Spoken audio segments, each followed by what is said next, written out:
We need our weed. I don't wear it, but we need it.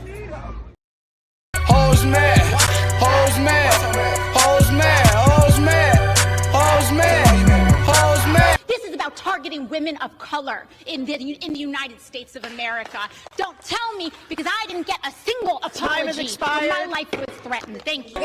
Hoes mad, hoes mad, hoes mad, hoes mad, hoes mad, hoes mad, hoes mad.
Hey, what's going on? Is this thing on? Is this thing working? Mic check. 1 2 1 2. Welcome to the show.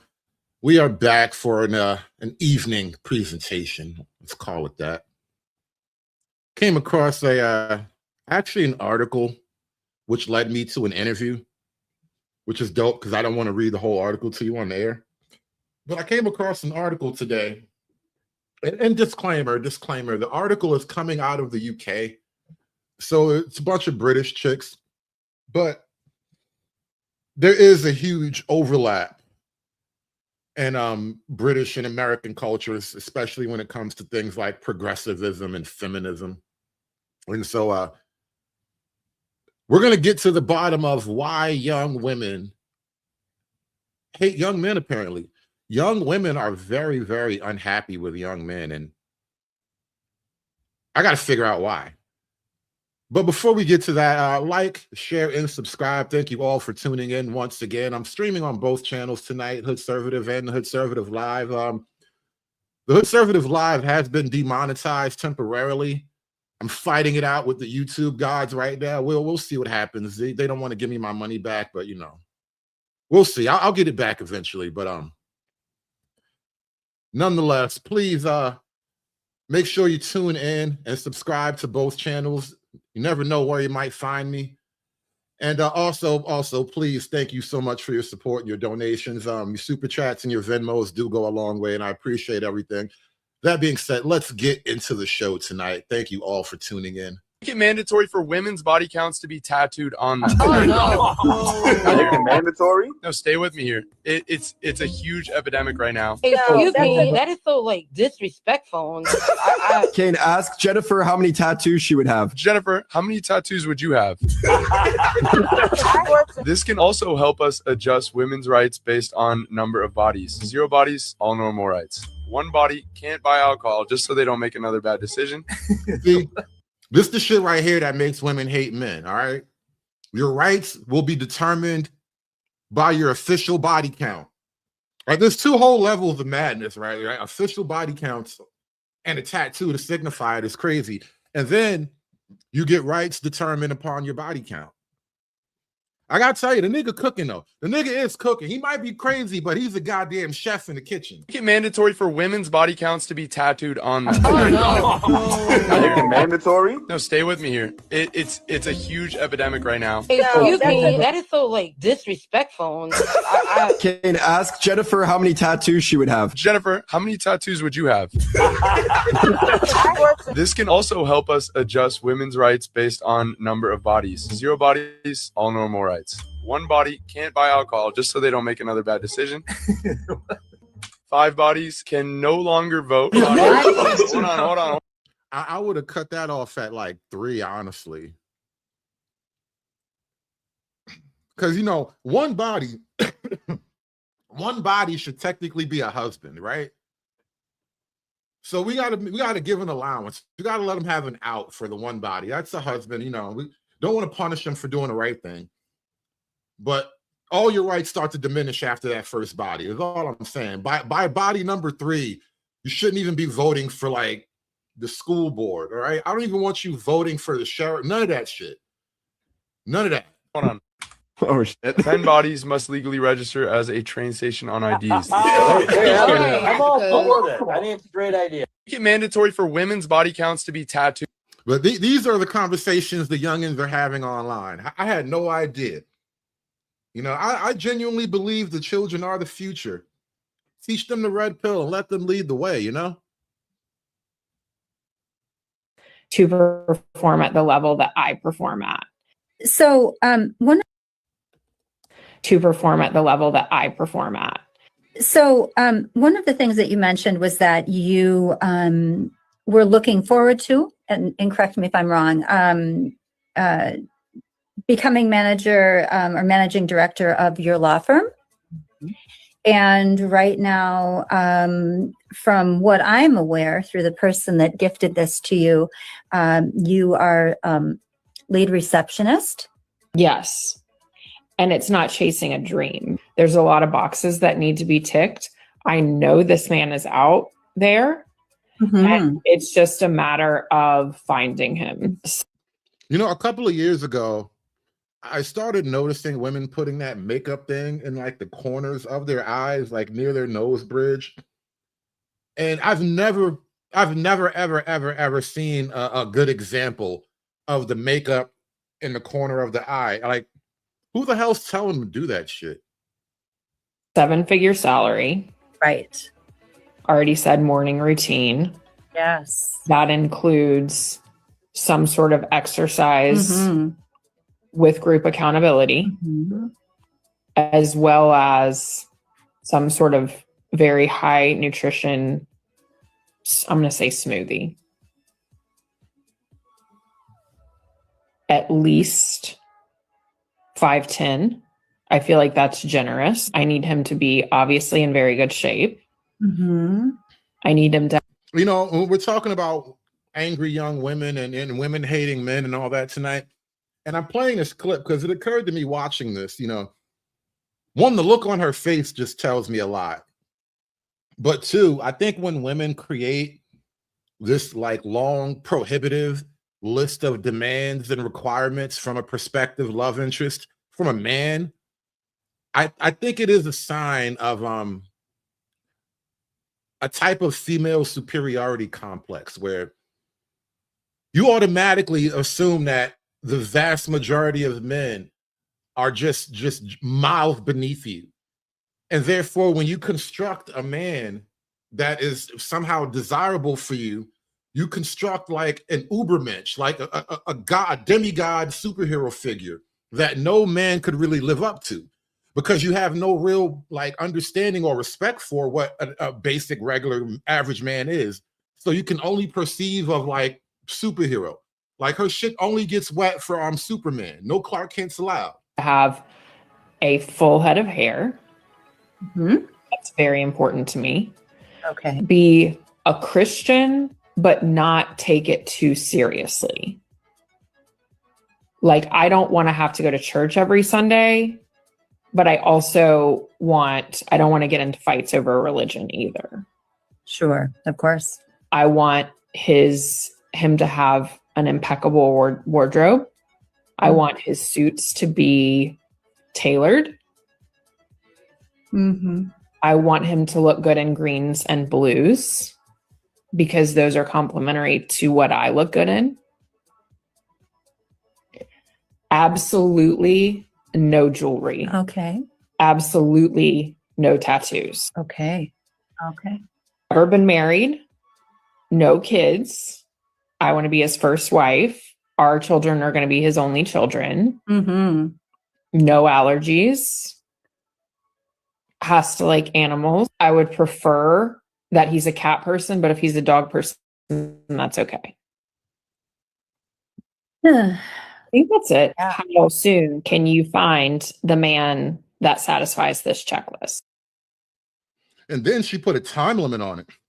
Like, how soon can you find that man? Like, you're going to need a long time, all right? We're going to need a lot of time to find this one. I don't give a fuck if white people go extinct. And the reason why is because I'm not a white supremacist. I don't think that white skin is inherently better because I'm not a fucking idiot. I get so many messages like this, like, oh my God, like you don't care about the white man. Like white men are so oppressed and you don't care if we go extinct. I don't care. For me, what is a factor is the person's vibe and personality. Most of the white men that I've encountered have been incredibly repulsive, racist, or disgusting, especially in small towns. It's not important to me to marry a white man to pass on my white genes. If I choose to have children and I have children with somebody with brown or black skin, the kid will still look like me. They will all share all of my same features. So honestly, You know, I would probably watching this video, not that it was just this video, but it occurred to me a while ago that, especially when we're talking about the very aggressively liberal white women, I think one of the reasons why a lot of white liberal women are so like just in love with the browns and the blacks and all that is it's a way to virtue signal how much they dislike the white men. You know, they're choosing the non-white men over the white men as a middle finger to their own white men, right? Much like a divester. Thank you, Bandit. She's a white divester. Thank you. That's a great way to look at it. In exactly the same way that black women get called, they call themselves divestors, and when you listen to them talk, they're very like rabidly anti-black male, and they're almost attracted to white men like out of spite, right? Like just to spite black men or something like that. And I think these liberal white women are doing that exact thing. It's just I don't even, because for one, they really don't give that much of a shit about, you know, the blacks and the browns and all that. Most don't. Most of that stuff is it's all for show. It's a virtue signal, right? They're showing how virtuous they are by showing off how little they care for the allegedly racist, patriarchal, violent white man. Be more upset about coffee going extinct than white people. I don't give a fuck. And it's not that I don't like the color of my skin. I love the way I look. I think I'm really cutie and just I love my life. I don't take pride in being white. There is a difference between self-love and white supremacy. I'm not a white supremacist, period. And there it is, right? I hate white guys because I'm not a white supremacist. You see how like 1 + 1 = 2, the logic works in her mind? And it's a very common thing I've noticed with like a lot of the young liberal women. They virtue signal their goodness by destroying, you know, the white people, white men in particular, because that's what's in vogue right now. That's how they show off how noble and pure their feminine heart is. And I think I played this clip before, but we got to come back to this one because we might be hearing a lot more from this lady in the future. Gavin Newsom's wife is just batshit. Boys, we all know, I think, or increasingly are realizing that boys are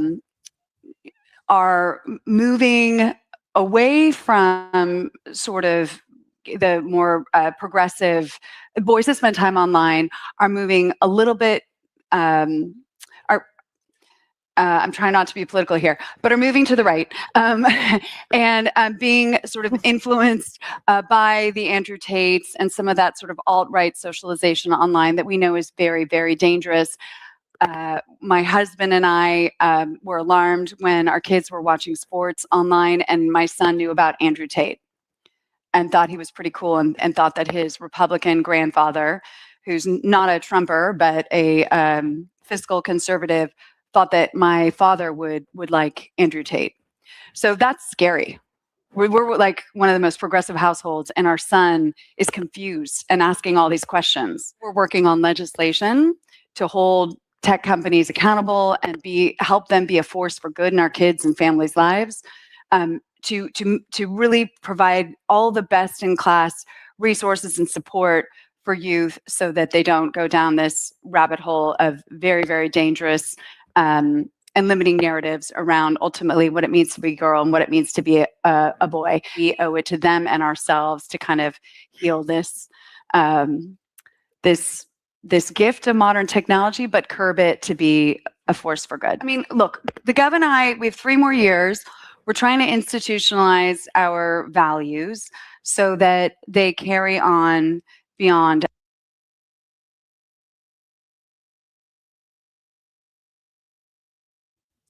Only her husband is the governor, right? Her husband is Gavin Newsom. He's the governor of California. Yet somehow she has a role in implementing her vision and neutering all the boys through the power of the government. They will use the power of the progressive fascist state to effectively neuter boys because they have no other way to actually deal with them. So that's an interesting statistic that you were saying, that so conservative families have less depressed kids. Is that what you're saying? Apparently boys from boys from liberal families have higher anxiety rates than girls from conservative families. But above, like, boys and liberal families have high anxiety rates, which would imply that they grow up in a high stress, high cost environment, you know, where everything is a high pressure moment and everything is like your life depends on it. This is what creates a rise in anxiety in your children. You put in a lot of social pressures on them. If you just looked at the norm, more girls generally Yes. have anxiety. Right. But in conservative families, girls are less anxious than boys from liberal families. That's right. You would expect women in general to have more anxiousness than men across the board, like from women, from male to female. You would expect the females to have higher anxiousness across the board. But the radical difference in environments in your conservative versus your liberal household, conservative women will have less anxiety than liberal boys. Well, conservative girls, rather, will come up less anxious than liberal boys, because the environment is very toxic to young boys. right. And I mean, we could speculate as to why. There are lots of proposed reasons for that. But one of the many, things that we might, first of all, we know it's in the environment at that point. It's not an organic, whatever these kids are going through, it's not organic, right? You know what? We should say that more. Shout out to Rational Bass with the $2. Progressive fascist state needs to be said more. Well, there, I just said it again. We got to make that a thing, because, the left is always crying about fascism, and I don't know what they mean by fascism, but fascism was COVID for me. That's the only real practical experience with fascism that I think we have in America, and it was literally lockdown season. Right. So we know it's something we're pouring into their life. And I think one of the things might be that, aside from the fact that parents in conservative families may be more comfortable asserting their authority with kids, and that's an old finding. We've known for generations now that authoritative parenting meaning not cold parenting, not cruel, not unloving, but rules. Those kids have better mental health, they're happier, and they're more successful in all kinds of ways. So it may be something to do with comfort with rules, but also they're less likely to turn their kids' lives over to a mental health expert. Is it so? What is this? Conservatives are less likely to turn their kids over to a mental health expert. Meaning we're not doping our kids up because the teacher's uncomfortable. Bitch just gonna have to deal with it. Speculation as to why rules alleviate anxiety. Is it because there's structure? There's more structure to the world, so things seem less open-ended and less chaotic, and That's right. I think it's something to do with that. Kids need guardrails. They know they're not ready to be in charge. Parents today are so quick to put kids in charge. What do you want? Where would you like to go to school? What would you like to eat for dinner? Putting kids in charge. But we've known since the 1960s. Diana Baumrin did this research years ago, and it's some of the sturdiest research we have, because they've replicated it hundreds of times, and they've shown that loving parents who are also rule bound, they call them authoritative, not authoritarian, which is the cold, unloving rule bound, but the loving and rule bound parents tend to raise the happiest kids, because kids knows there are guardrails. And here's the thing: the people who are making the rules aren't some expert mom hired. They're the people who love me most. They're my parents. They're the ones in charge.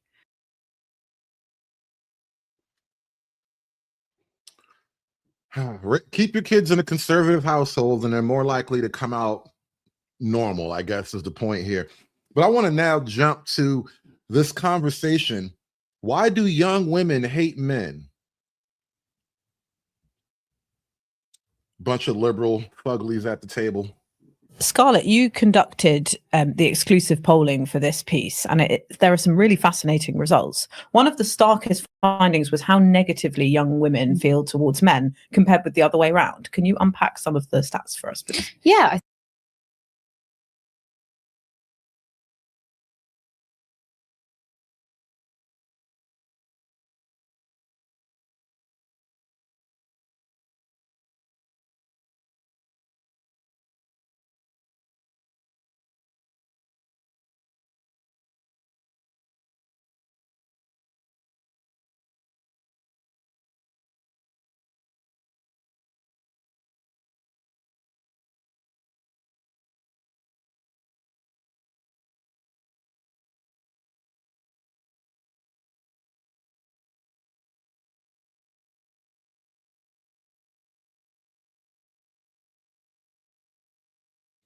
Damn it, I'm all muted up. My bad. I couldn't even hear me. My bad. But anyway, what was I saying? Yeah, the idea is that if you look at this manosphere space, right? If you look at this space where you got all these red pill guys, all these online gurus, the MGTOWs and the dating coaches, all this whole male culture thing, the women look at that and say, oh, that's just men hating women. But I think the proper way to diagnose that is that what you're really looking at is a bunch of men that have been completely broken or at least hurt by the reality of women. And that's why they have this concept called red pill rage, right? And what red pill rage basically, what it gets to is the idea that when you really discover the truth of modern women, or not even just modern women, because modern women are still, I don't think women have changed all that much. I just think the rules have allowed them to be more of what they are. We used to have rules that prevented them from being everything they could be. And once you come to the realization of what woman truly is, like the chaotic beast that woman is, it is kind of paradigm shattering. And I think that's what the red pill, the manosphere, the MGTOW, I think that's what all those spaces ultimately represent. Not that men hate women, that men have actually been, men are depressed by the realization of what women truly are. Men have been lied to for a long time about the nature of women. Whereas women, I think, have kind of just intuitively understood the rules of the game, and then they've been capitalizing off that while not actually being honest about it. I think out of everything we found, this is what jumped out the most to me. I think we're very used to hearing about young men's negative views of young women's and sort of misogyny amongst young men. But this really struck me because we found that 72% of young men have a favorable view of young women, 7%, and not very many really, have an unfavorable view of young women. When it comes to women under 30, though, only 50% have a favorable view. The unfavorable view of men goes up to 21%, and then under 25 women, it's just 35% of young women who have a favorable view of men. And if you go into very favorable, we actually use positive rather than favorable, but if you say very positive, it's just 11% of under 25 women. So we are looking at an environment where young women feel a lot more negatively. Ryu in the chat says, my red pill rage lasted 5 years. That's a long time. I know I had it probably, I'm gonna give myself at least 2 full years, right? At least 2 trips around the sun. It takes a minute to just accept it and move forward with grace, right? Because you don't want to move forward in hostility and anger. And I think once you lose the hostility, that's when you finally come out the other side of it. But it does tend to hold towards young men than the other way around. It's really interesting because I think if you sort of, as a casual observer of some of the discourse about sort of gender politics and particularly the manosphere, you'd assume that this sort of rift between young women and young men was driven by young men's opinions and behavior towards women. Perhaps it is. We'll get more into the reasons behind some of these figures. But really, I mean, it's... And a lot of young women, and part of it's just female nature. It's like a defensive mechanism to protect their own fragile egos. They can almost never accept that the men are responding to the horrible nature of women. This didn't just happen because boys will be boys. It's literally happening because women will be women. Much more stark on the side of women's attitudes. Exactly. And it's not even reciprocated, on the young men's side. It really is unbalanced with young women feeling much more negatively than young men. Yeah. And Emily, you spent a lot of time with this demographic of young women for your feature. How was this negativity towards men shaping their lives? How did it come out when you were speaking to them? I was really, really surprised by how negatively they spoke about men. And I mean, some of them still had boyfriends and still were dating, although some of them were even quite negative about the men they were dating. One girl I spoke to was like, I can't imagine my boyfriend at the pub with his friends talking about political issues, whereas that's basically all me and my friends talk about. So, she felt quite scathing towards, even though she loved him, she felt quite scathing towards him. And some women I spoke to had basically sworn off men. They even hate the men they love. which is a very female brain thing to do, but it's real. It's real. How else can you explain like the phenomenon of, she loved me on Monday and she hates me on Tuesday? Like they vacillate, they go back and forth because it's almost like their baseline feeling toward men is something approaching hostility. Even though she loved him, she felt quite scathing towards him. And some women I spoke to had basically sworn off men completely and said they were uninterested in them, didn't have male friends. They all said they would not date a man who didn't share their basic views. And given women and men don't have exactly the same politics, and that's going to become more tricky if women are just totally not up for dating a man who disagrees with them on core issues. They viewed that as an absolutely uncompromising moral standpoint. Yeah, I thought that was really interesting because it becomes really pronounced when it gets down to particular political and social issues. For a couple of years now, we've been noticing this this trend where the boys are either going to the right or getting forced into the right, and the women are just diving into the most extreme left-wing positions. Like the men are nominally right wing at this point, right? Whereas women are aggressively far left wing. This isn't a thing that you can like reconcile easily. This is like civilizational fracturing behavior here. So 6 in 10 say they would find it difficult to date someone who disagreed with them on the Palestine-Israel conflict or who didn't share their views on Donald Trump. And Emily, did you get a sense of why? I mean, you spoke to some influencers actually, and we often talk about these influencers in the manosphere who are leading boys astray. But in a way, there's something sort of reflecting what's going on the male side of things going on for women. Had they been sort of influenced by things that they were seeing online? Yes, I think men and women are looking at very, very different internets now. Young men and young women.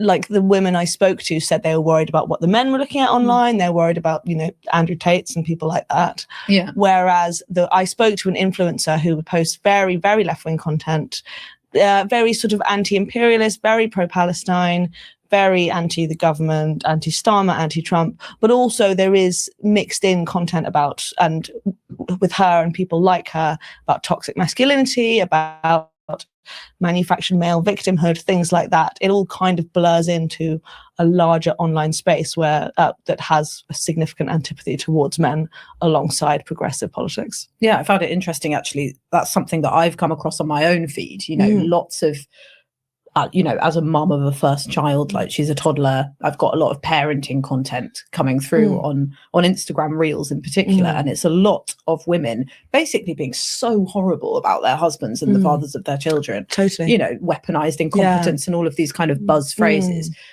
And I come off it and I don't recognize that in my own partner or many people that I know, but I do get a sense that there is a lot of frustration and hatred for the opposite sex out there. 100%. The girls I spoke to, I didn't put this in the piece, but they all watched this content about brides being humiliated at their weddings by their husbands. That's a real genre of content. I think a lot of these skits they're scripted, but they'd all watched this stuff and that was a specific thing for them. That's just, men can be so horrible, you can't trust them. Oh. Yeah, there is, I don't know, maybe I can't really pinpoint when, but at some point, like we used to have a lot of media and movie that would like encourage healthy bonding. But now we've got a lot of television and in media that creates this image of, women constantly being under assault by misbehaving men. And so what that creates is a feeling of defensive-ness on behalf of the women, where women generally believe every guy that's not hot is a sexual predator. And the only reason that the guys that are hot are not sexual predators is because she wants to bang that guy. And so there's like the halo effect. When you're attractive, they assume all kinds of good things about you. But generally speaking, women just have this attitude that every guy that she doesn't want to bang is somehow a sexual predator. And they really kind of just move through life in that way. And then you got to understand, to live inside of a female body is to kind of live as prey. Because, women are effectively prey to men, right? Men do the hunting, we do the pursuing, we do the chasing. And so to like live inside of the female body is to effectively live as prey. And so they've taken that base reality and then pushed it to an unworkable conclusion, which is I'm being oppressed by all men forever since the beginning of time. Almost like to drive their rage, kind of. Yeah, I think a lot of it, just as you see these skits drive to enrage men, there is the same version for women as well. Yeah. And what is making women feel so disaffected, Scarlett, who you've studied in this polling? I mean, you find that they're very, very pessimistic about their own economic outlook. Yeah. They're hugely pessimistic about their own economic outlook. They don't think the economy is working for them, which I think is partly then why they have a more favourable view of communism than capitalism, why they think the economy is stacked against them in a way that the young men feel less strongly. And the problem with that is, and all across the Western world, and almost any Western European country that you can name, hell, and even countries outside of the West, women have been given by the state more than they've ever been given before. Women have access to more than they've ever had before. Women collectively own more than they've ever owned before. Women have more privileges and more freedoms than they've ever had before. Yet they are crushed under the weight of all of this excess, and they're feeling as if they don't have anything. They don't have enough. And it's such an ironic thing. And this is another thing that's creating hostility between the men and the women. The men have a legitimate grievance in that the state punishes men to reward women. You know, we take from Tom to give to Becky. And so Becky, after receiving all of Tom's money, then turns around and says, I'm struggling and you have to do more for me. And Tom looks at this and all he wants to do is watch Becky suffer now. And what I find about that is I think it's really interesting because I think it's very clear to me that the economy is not working for young people generally. You know, if you look at the youth unemployment rate, if you look at student loans, it's very hard to make your way as a young person, I think, at the moment in this country. But I think what's interesting is that young women feel so much more pessimistically about it than young men, even though actually they're all in a bad situation, but women are in a better position than men overall. So, you know. Exactly. Women are in the best position they've ever been in. And they are the most miserable they've ever been. This is not unrelated, by the way.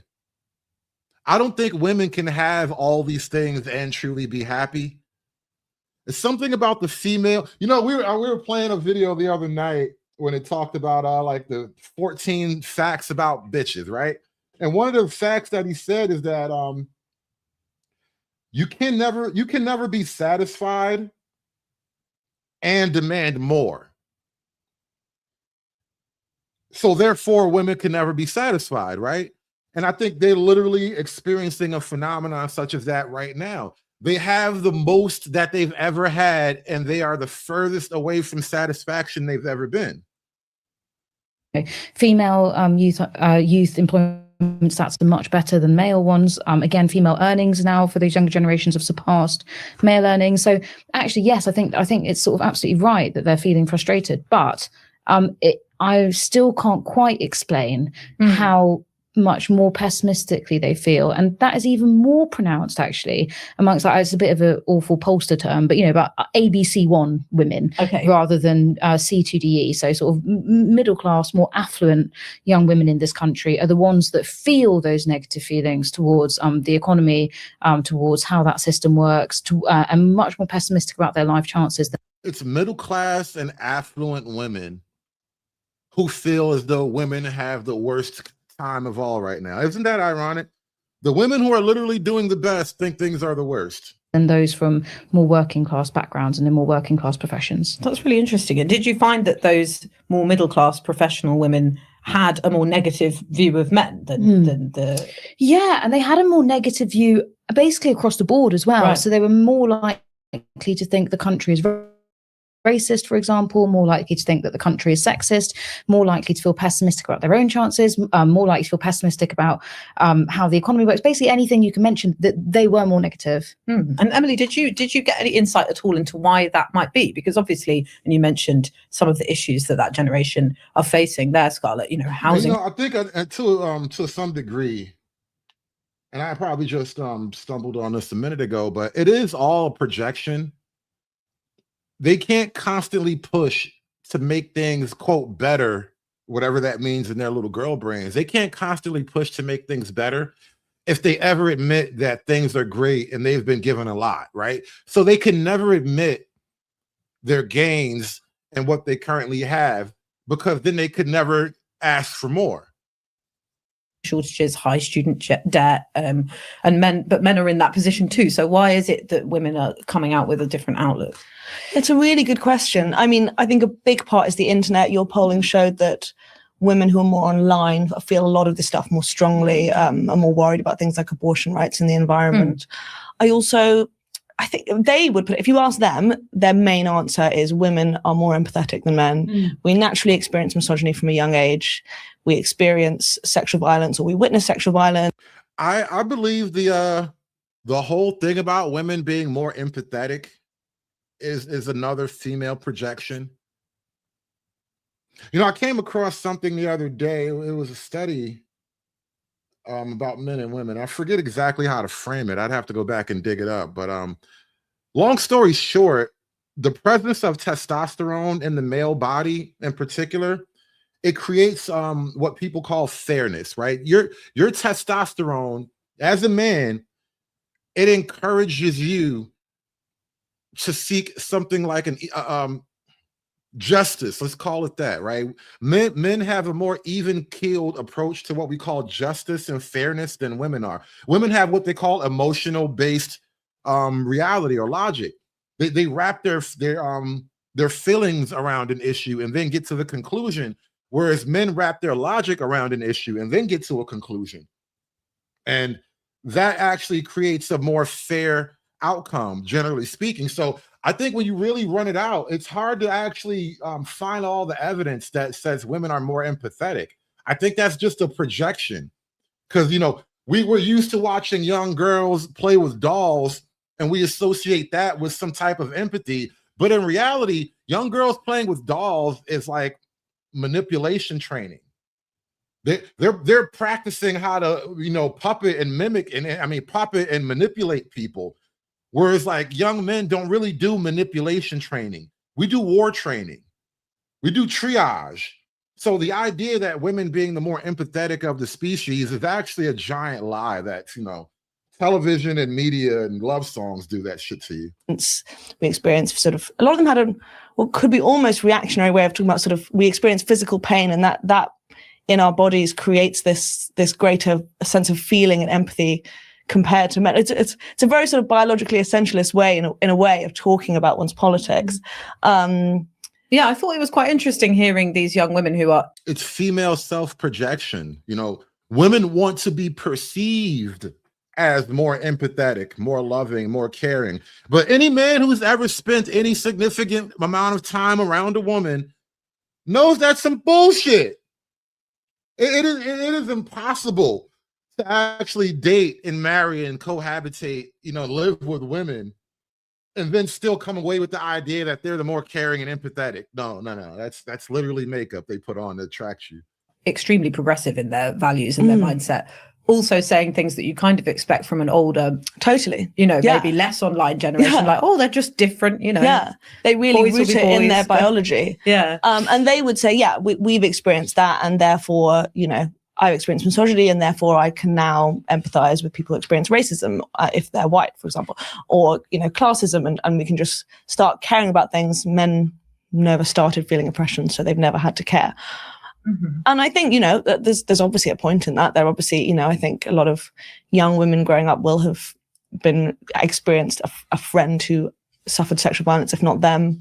There are those kind of things that can make you aware. But I think also then they go on the internet and it completely reinforces those beliefs and tells them that you should be concerned, and it's a very, very moral issue to not be, and it's a problem if you're not concerned, and you shouldn't be relaxed, and their friends feel that way, and it's a sort of vicious cycle. Yeah, there's an interesting interview that you do with someone who was on one of those student pro-Palestinian encampments during protests, and they were struck, this woman who you spoke to, sorry, I can't remember her name in peace, she was struck by how something had happened, some terrible thing had happened in Gaza, and the women there were crying, whereas the men were like, oh, let's just talk about the logistics of our next action. Yeah. And that for her summed up that men couldn't sort of feel what was going on as empathetically as women. Yeah.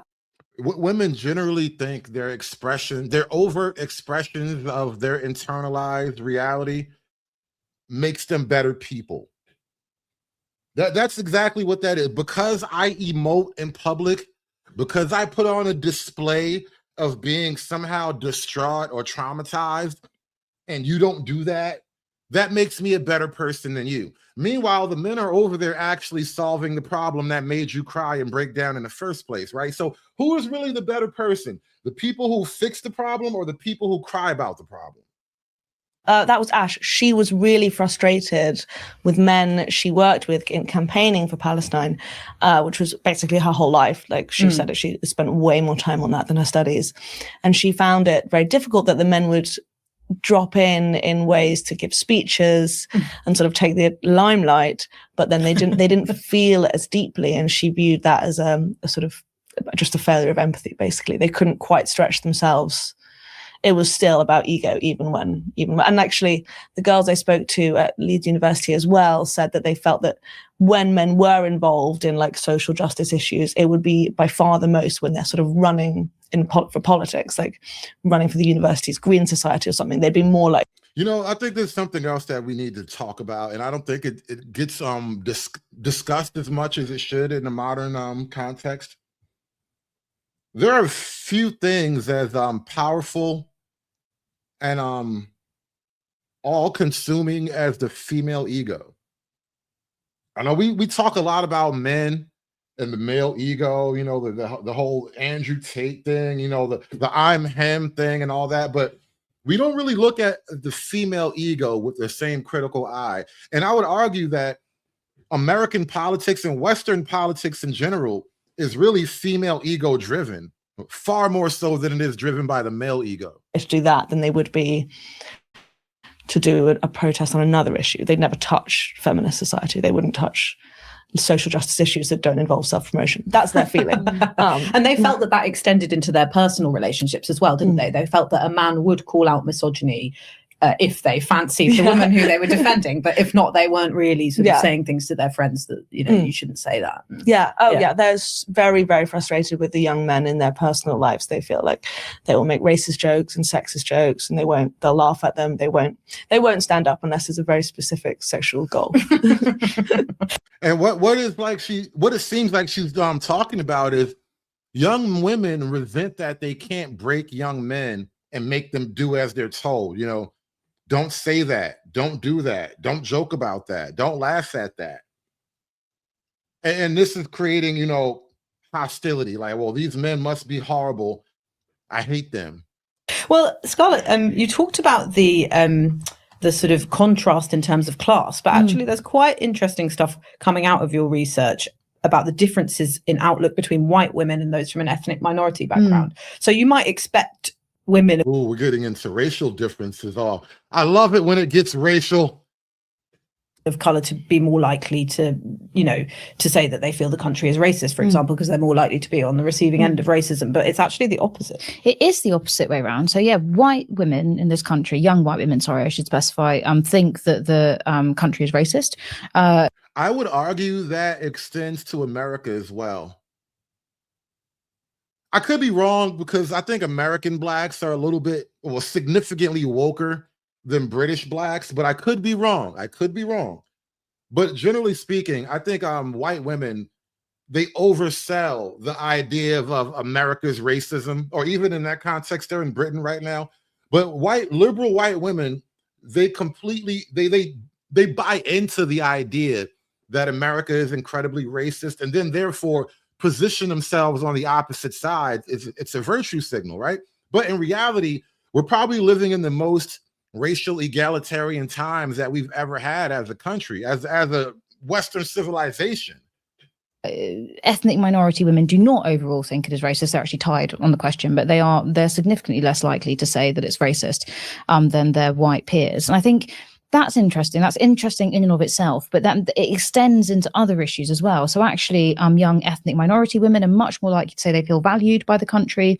They're much more likely to say they feel positively about improving their life chances, you know, about things like being in a better position than their parents, about earning a decent amount, getting a house one day. All of these issues, they feel like they're much more positive and have more of a stake potentially in society, or feel that they do, than their white peers. Yeah, that's fascinating. Because a lot of the undercurrent of your piece and of your research is that this generation of women don't like the country. They don't feel a sense of national pride. They don't feel like it's giving much to them, and they don't feel like they have a place in this country.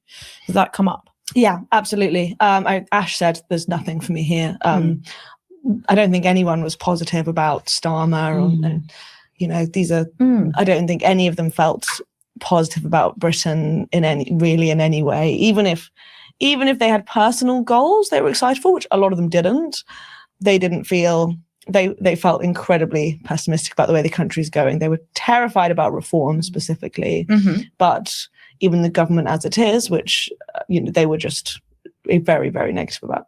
Yeah, and that has implications, you know, real world implications potentially, because one of the reasons they're terrified of reform, and one of the, you know, perhaps one of the reasons why they're reluctant to start a family, is that they don't have much hope in their sort of future economic circumstances, but they're scared that reform might sort of, I don't know, force them into family values that they don't have, for example. Yes. And, you know, this is such a big conversation on the left and right, is the falling birth rate. And there's a discrepancy again with how likely young women are to feel that they would like to have children compared to what young men would. Yeah. And so we're still talking. Yeah, apparently even family, having children and having a normal family is actually a male-coded thing. Girls just want to ski. Girls just want to have fun and get skeeted on. Not in, but on. About quite small numbers here, but young women are much less likely than young men to say they would like children. And again, this is particularly pronounced amongst white women under 30, and one in five of whom say they would not like children. And that's not sort of like now, that's a ever. And obviously they might change their views over time and all the rest of it. But they're sort of starting out their journey in terms of viewing relationships or approaching people with that view in mind, in a way that the young men their age don't seem to be in to the same extent. Yeah.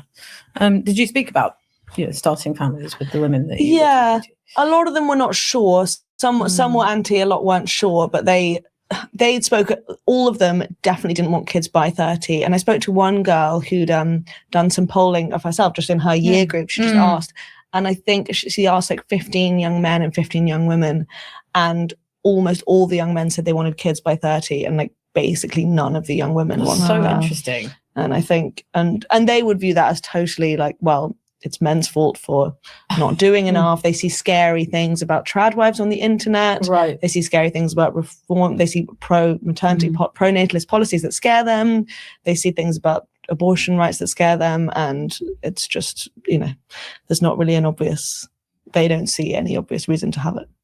And so this gets in the way of relationships between young men and women, presumably, although some of the women you spoke to did go out with men. But also yeah, I think this is a very bitter pill for the modern woman to accept.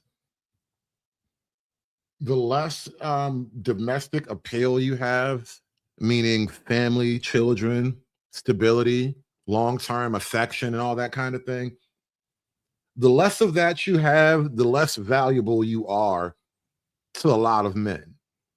Like you're still you're still a body. You know, guys want you for your body and all that, but it begins and ends with that, right? But there's nothing more to be done because you're not that woman. And apparently not enough women are that women. It's collapsing society. We're going to implode Western civilization. It has implications in terms of party politics. I think every interviewee in your piece were talking about voting Green, I think, or potentially Labour. Have you noticed a split in terms of voting intention? There is a split in terms of voting intention. And again, it's not the split that people think necessarily. I mean, it is and it isn't. So I think, again, they were part of this narrative about young men, and actually Reform themselves were leaning into this because I think, you know, it helped them to feel like they were very, you know, had a huge appeal amongst young young men, even if not young women. But actually, young men are still less likely to vote for reform than any other generation of men. You know, they're some of the least likely to vote reform in the country. Most voting intention polls actually have young men just as likely to vote Green as reform, if not more likely to vote for the Greens. So, you know, it's not that this is being driven by young men in terms of their voting going dramatically to the right. Right. But what is happening is that young women are in huge numbers going to the left. Now, we could even see this was visible at the last election, even when the Greens didn't do very well overall, or, you know, they had the best electoral performance, but still, you know, not the sorts of numbers we're now. And apparently this is true across the Western world, right? In Britain and the UK, probably in Canada as well, women are way more extreme than men are conservative. In the polls. Yeah. And that has only grown since then. And I think when you look into their views of these figures and these parties, and I think what's quite interesting is I think what we're getting at is, you know, it's not just political questions. Their politics are underpinned by their values, which they don't want to compromise on and which they hold very closely. You know, their ideological and cultural values comes first and politics second. And partly as a result of that, they are relentlessly negative about Keir Starmer, about the Labour Party. And I think a lot of this hasn't been priced in, because I think a lot of Labour, or, you know, I think they may be waking up to it now, but just think these women will come home. You know, I think they just think, yeah, they're a bit cross. Okay, fine. They don't like us very much. They don't like all the stuff we do with the flag, you know, whatever it is. But ultimately, they will come back to us, because that's what young women and, you know, sort of slightly older young women do. And actually what we're seeing is that it looks like they're just going to go further away. Yes, it's really interesting, because I do remember sort of in the Cameron years writing about David Cameron's woman problem. And, you know, the Conservatives could never sort of do better among women than Labour could. And perhaps there's still that old assumption in the Labour Party that, you know, eventually women will come back to them and there's not really anywhere else for them to go. Yeah. I think a lot of people have assumed that for a long time, and I think they're going to we'll see, because we'll see in how greater numbers they vote, for example, because turnout can be quite low amongst younger groups. But I think there could be some people I think could be in for quite a nasty surprise about how hard it is to get those voters back. Yeah. You know what's interesting about this group of women too, and as much as they're talking about, you know, these social patterns and how threatening they may be to Western culture. Well, they're not really talking about how threatening, but they all kind of feel this is not a good thing. They'll never connect this to the giving women right to vote. The fact that women can make political decisions, and therefore the entire nature of politics gets bent toward the morality of women. And now we're in this situation where women hate men and men kind of don't know what to do about it. It's because you gave them the vote. Generally, I know that we used to talk about this, you know, the motivating voting issues for women voters, you know, usually similar to men, but, you know, perhaps a bit more emphasis on the NHS, childcare, schooling, the things that they might be more involved in their family setup than the men might. In terms of this generation, these Gen Z women that we're talking about, are the motivating factors the things that we've been talking about, you know, climate change, how they feel about Israel, Palestine, Trump, those kind of issues? Yeah, definitely. So they're still very much concerned about the cost of living, and again, but they firmly see the solution to that through a redistributive lens. You know, that's what they would like to see, and they're very agitated about housing costs and things like that. They would be a fan of Zach Polanski's policy announcements about rent controls, for example. So it's sort of economics, but with that spin on it. And then otherwise, you're absolutely right. Issues that are more important to them absolutely include things like the Israel-Gaza conflict, much more important to young women than it is for a lot of the rest of the population. And then they do loathe Donald Trump, and they are genuinely fearful of Donald Trump. And I was speaking to some in focus groups actually. And the idea that women in the UK are genuinely fearful of Donald Trump is more reason why they do not need to vote. Because now your politics has to cater to their irrational fears, which is actually how politics actually works right now. This is why most liberal campaigning is some version of a fear-based strategy. There's almost nothing really like hopeful and inspirational about like left-wing progressive politics. It's almost always a fear-based appeal. London over the last couple of weeks, and they actually even were saying, well, we don't want the country, even though we're really cross, we actually don't want the country to get weaker because that will help Donald Trump. So, that they are framing quite a lot of our national politics in terms of what's going on in America. And I think that is partly because that's what a lot of their media, we're talking about online. Yeah. A lot of that is framed in terms of American politics and their political discussions. Yeah. It's so interesting because I think particularly on the right of politics, there's this image of sort of overeducated young women who come out of university with these kind of radical political. Overeducated is such an interesting word. I would argue poorly educated, miseducated, undereducated even. How often do you actually meet an overly educated woman? Like really, in all practicality, how often do you actually meet an overeducated woman? It's just one of those words like emotional intelligence. It's a phrase we came up with. So, chicks who went to college can feel good about themselves. Opinions, and they're the reason why we're not getting enough babies born and that kind of thing. I mean, is there any sort of grain of truth in that, frankly? I mean, I do think they probably are, perhaps they are spending more time online, and that's why that's part, and that message is being reinforced. Universities are left wing. They're with a group of people who feel the same. It becomes a bubble where they think that. I mean, you do have those differences of opinion between the ones with degrees and they're in a bubble where people think like that. I mean, it's natural to look at America and be scared of it. I think America came up a lot with everyone. They were all worried about Trump. They take care. They are literally scared of America. Which, to be fair, a lot of people are kind of cool on Trump right now because, the nigga literally doing too much. But I like that chicks across the country, I like that women across the world are afraid of America. I don't think that's ever been a thing in the Western world. Liberal women in Europe are afraid of America. And I think that's a good thing. But that's just me. It's almost as much as like Britain, it's a problem for them. I mean, it kind of, I don't necessarily blame them for it because when you speak to them, you just feel they're quite compelling about all these issues. They describe, graduating into a world where they're watching war on the internet, that they feel like their government doesn't get them and it doesn't care about the things they care about, and young men don't care about the things they care about. You feel very sympathetic towards them because they're identifying real issues, and if they want to opt out, why not? But obviously it has very bad ramifications for British society if one group's so alienated. Yes, yeah, exactly. And it's interesting because I think you mentioned it, Scarlett, but the way that they feel more positively about communism and socialism than they do about capitalism. Is that right? Yeah, it's quite a big shift, isn't it? That is, yeah. I mean, I was quite, so overall women have a sort of, we say +2 view of capitalism. So just about in net positive. Right.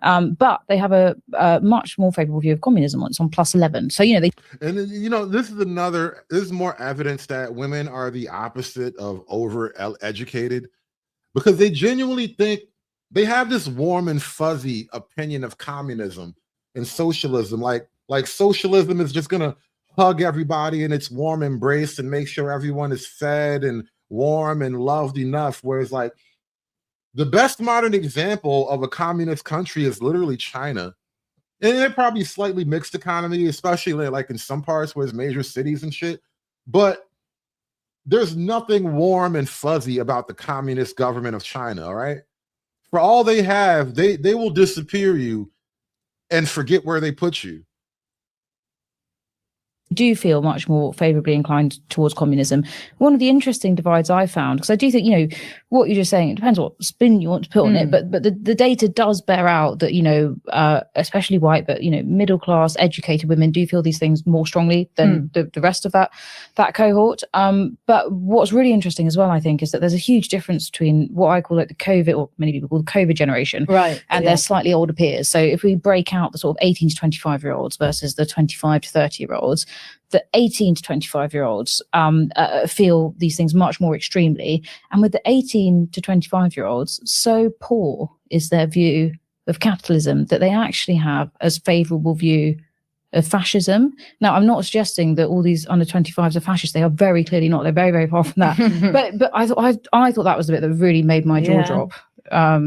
That's amazing. And I suppose we haven't talked about COVID, but that is I mean, that's such a big percentage of some of these women's lives. They're so young, and it was their.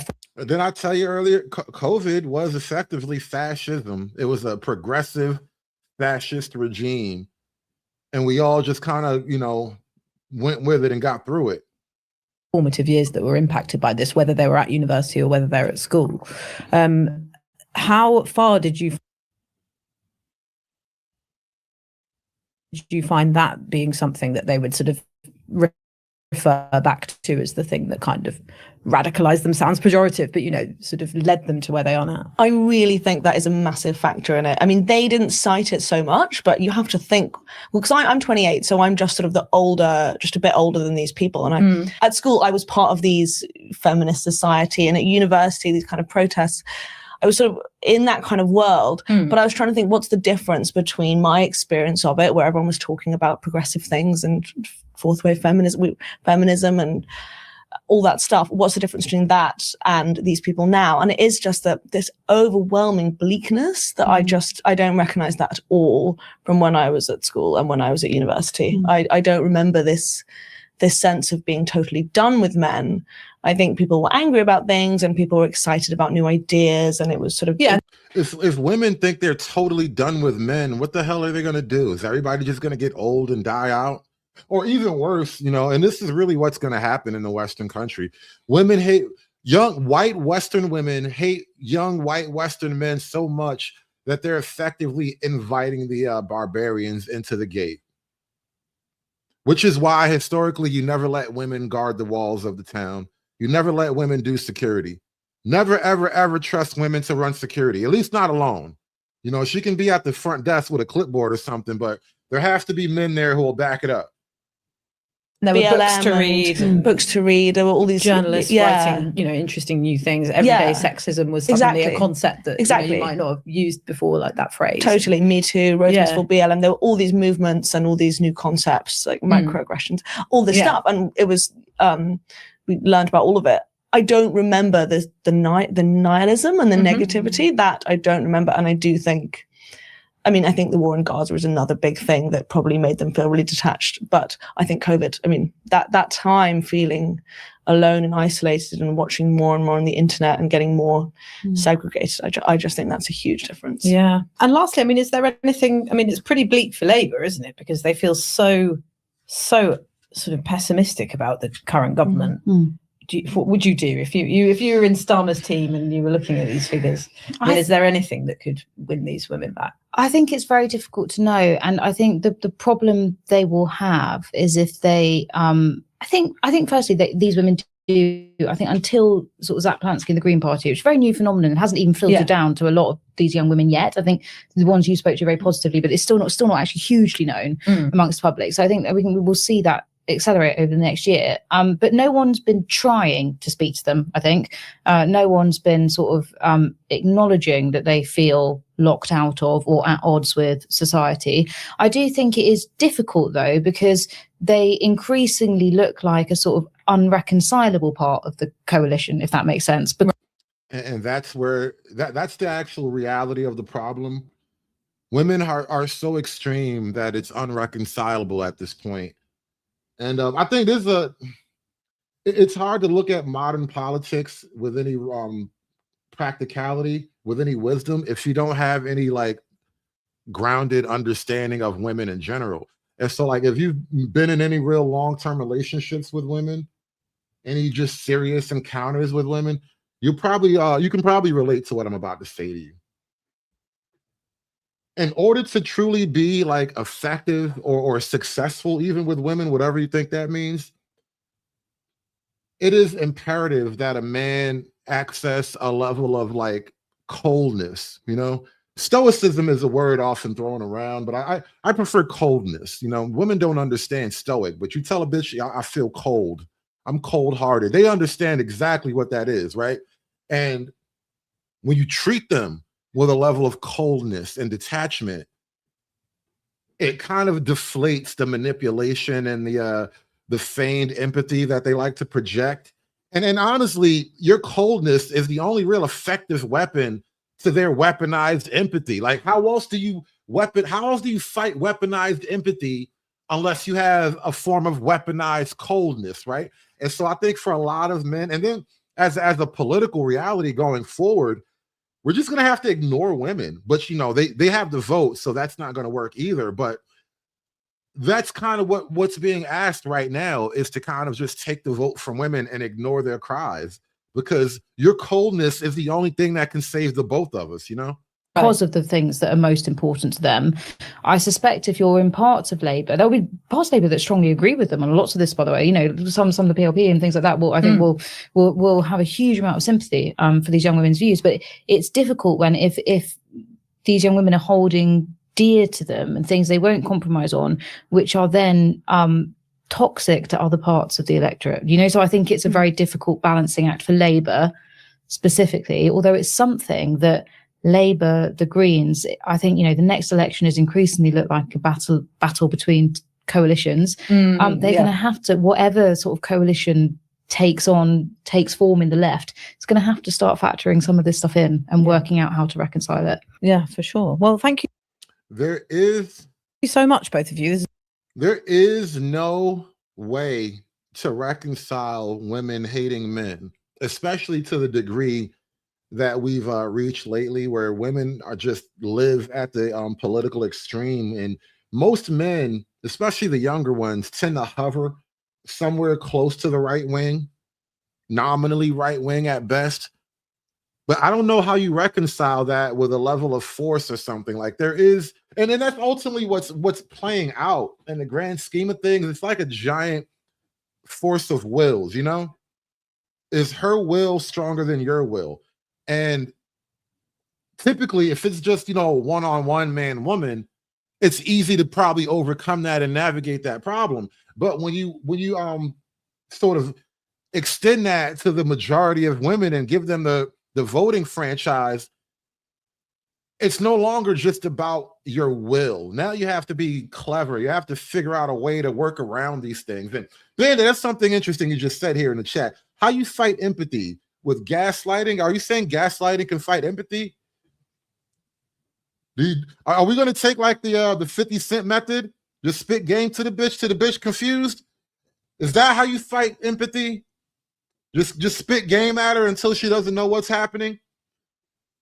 I think that's what's happened to women already. I think women have been receiving so much emotionally weighted information that they are effectively confused and frozen. They're paralyzed with emotion effectively. They can't think logically about the problem. They can only think emotionally about the problem. Like they kept mentioning Gaza and Palestine and whatnot earlier. And I'm not sure, and don't get me wrong, I am not about to pick sides on either side of that fight, but I am not sure that these women who care so much about the suffering in Gaza even understand the complete depth of the problem.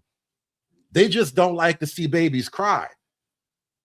And because they don't like to see babies cry, they would literally set the world on fire. They don't really have that kind of 1 leads to 2, 2 leads to 3, 3 leads to 4 type of logic going on. They just don't want to see babies cry. Dick Thug with the $10, he says, they are no longer progressive. Progressive is more pro-science. They doubt biology and they feel that taxes should go towards social issues rather than space exploration. But we all know this. I beg to disagree, though. I beg to differ, Doug. I really do think they are just the modern extension of that original early 1900s progressivism that we all learned about in high school. But shout out to Dick Thug with the $10. Y'all smash that super chat button for me. Hulk! Smash!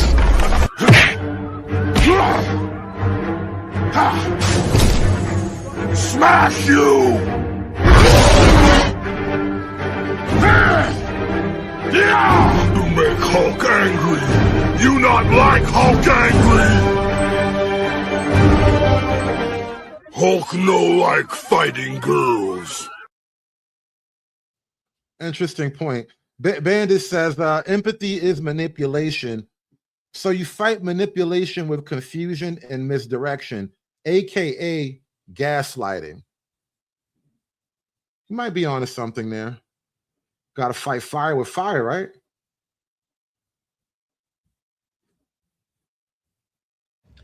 when it comes to intimacy, there are so many women that think they are above science. There are so many women that think they are above their DNA. And it's just always so funny to hear because they always in the comments like, no, like when I sleep with men, my mind and I don't get attached and I don't do this and I don't do that. And I'm just like, congratulations.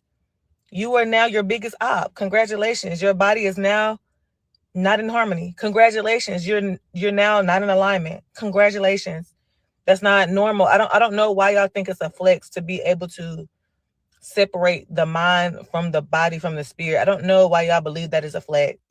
I honestly just wish that y'all would just say the quiet part out loud.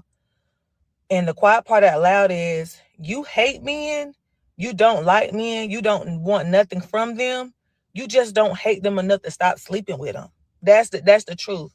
You just want to continue to sleep with them. You want to do it. Just say it. Just say it and stop trying to just say that you don't just say that you enjoy sleeping with men so bad that the mistreatment and all that is really not that serious. You just like to be performative for other women because y'all gotta sell to each other. I think that's a lot of what's happening too. There's a lot of like female one-upsmanship happening. Like, oh, you hate men? I hate men more. You think these niggas ain't shit? I know they ain't shit. When you realize that the vast majority of men play games from the very start when it comes to dating, you literally have an entirely different outlook on men. Listen to this clip. Of the doubt so damn much. We know exactly what we're doing. We're not stupid. Men are very intentional. They'll talk to you and in the back of their head, they already played out a few things that they want to do with you. Every single thing that a man does with a woman is with intention, 100% every single time. And a man might. I really hate these guys. Just giving chicks weapons to break men. Might play dumb. He might play the card to get you to think that he's dumb when in reality he's not. He knows exactly why he's talking to you and he knows exactly what he wants from you. If he hasn't texted you or reached out in 2 to 3 days, 100% intentional. If he hasn't reached out in a few weeks, 100% intentional. Men don't just talk to women who they are genuinely interested in and then don't talk to them for 2 to 3 days on end. It doesn't work like that. When a man is genuinely interested in a woman, he will reach out to you in 2 to 3 days, a week or two, whatever it may be. 100% intentional. He's not doing that accidentally. When men love bomb you, you think it's on accident. It is not on accident. It is very intentional, very strategic, and very thought out, very deliberate. Men prioritize women who they want in their lives. If a man's texting you all damn day and in all reality, the same things that you're looking for. When a woman takes a man's life, I don't care. When a woman sets up a man, I don't care. When a woman lies and manipulates a man, I don't care. And the reason why I don't care is because look at all the pain and trauma that men do to women. Look at all the manipulation that men do to us. So when it happens to a man, I don't care. And this is also why I take my time when it comes to dealing with men on a romantic level. Because I'm the wrong bitch to play with. And I would hate to have to show a man that. But I will.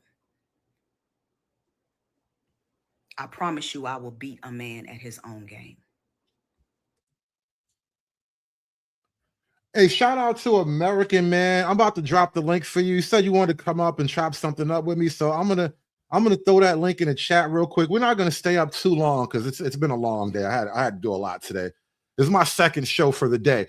But American Man, I am throwing the link in the chat right now to you, and I did just get your donation. Shout out to everybody who supports the show on Venmo. I'm banned from so many things right now. I don't do Cash App anymore. So if you want to support the show, Venmo is another option. The Venmo address is crawling at the bottom of the screen right now. And thank you to American Man with the $20 Venmo donation. And American Man, you can come up whenever you're ready, bro. Appreciate the support. Thank you so much. And yes, it does cost a lot of money.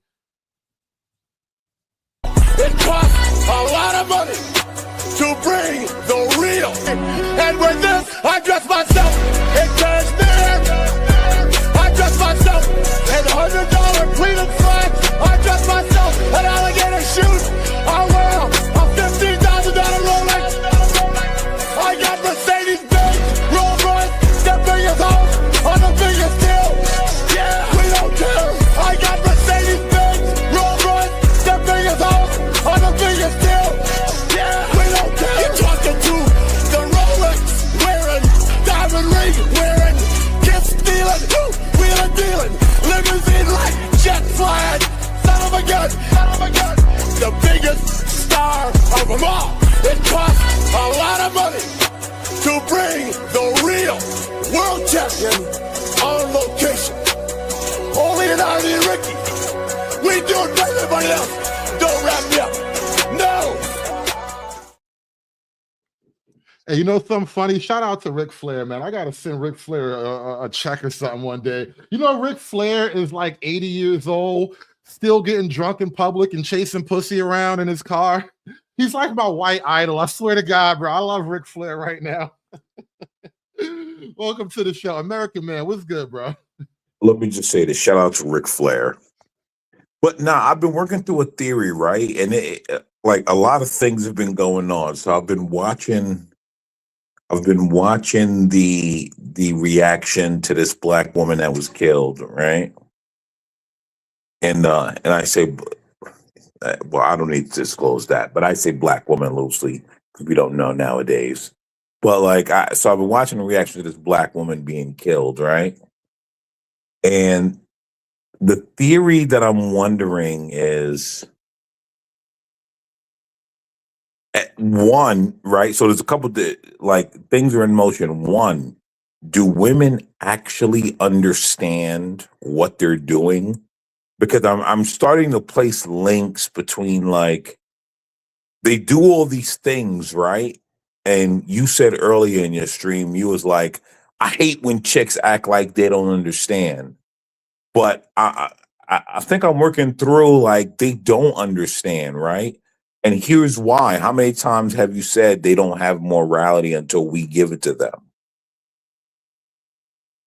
And so, if you're looking at a chick that has never had morality, how can you expect her to have morality? Because we give it to them. We set the moral standards. And so you have all these fatherless chicks, and we're like, oh my God, you don't have morality. But we set the morality. Okay, one thing first off, let's kind of build it from the bottom up. Morality is a male coded thing, right? It's very male coded, and that's why fatherless chicks can't have it. And not only that, but back to what I was saying earlier about testosterone.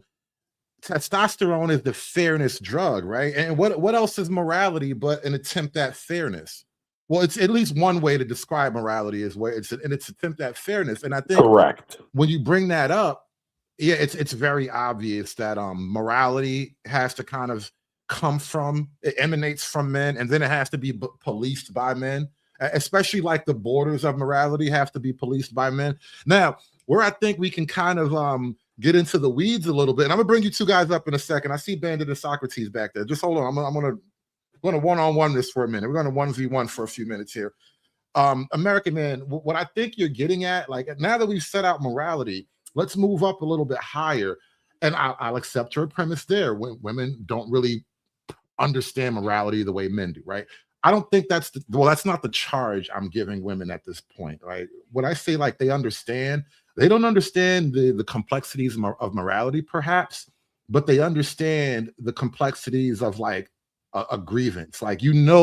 You've caused a harm, you've treated a person unkindly, you've sort of gone out of your way to be abusive. So I think they understand their behavior in the sense of they know they're doing some negative things. Now, how much of that can they really rationally logic out as like, you know, some grand moral plot? Well, you know, who knows? But I think they understand when they, you know, when she knows when she's fucking with you. You know what I mean? Well, I again, right? I don't think that's the argument I'm having. The argument that I'm taking up is this. I just don't like, so because again, right, in wake of this woman being killed, I'm listening to women and I'm thinking to myself, wait a minute, right? They have no concept of morality and like doing things right and wrong, because literally we instilled that in them. I think we've seen enough chicks to understand that, like, yeah, they just sort of live this weird thing where, like, until I hit the stop sign, where like we understand the stop sign. And so like when I listen to these chicks, I'm starting to believe, like, I don't think they actually understand like what the problem is, because they don't do morality. I'm not gonna fight you on that one. Let me share this thing, because I had to go dig it up really quickly. And oddly enough, they're talking about the placebo effect here. And he says the placebo effect is powerful.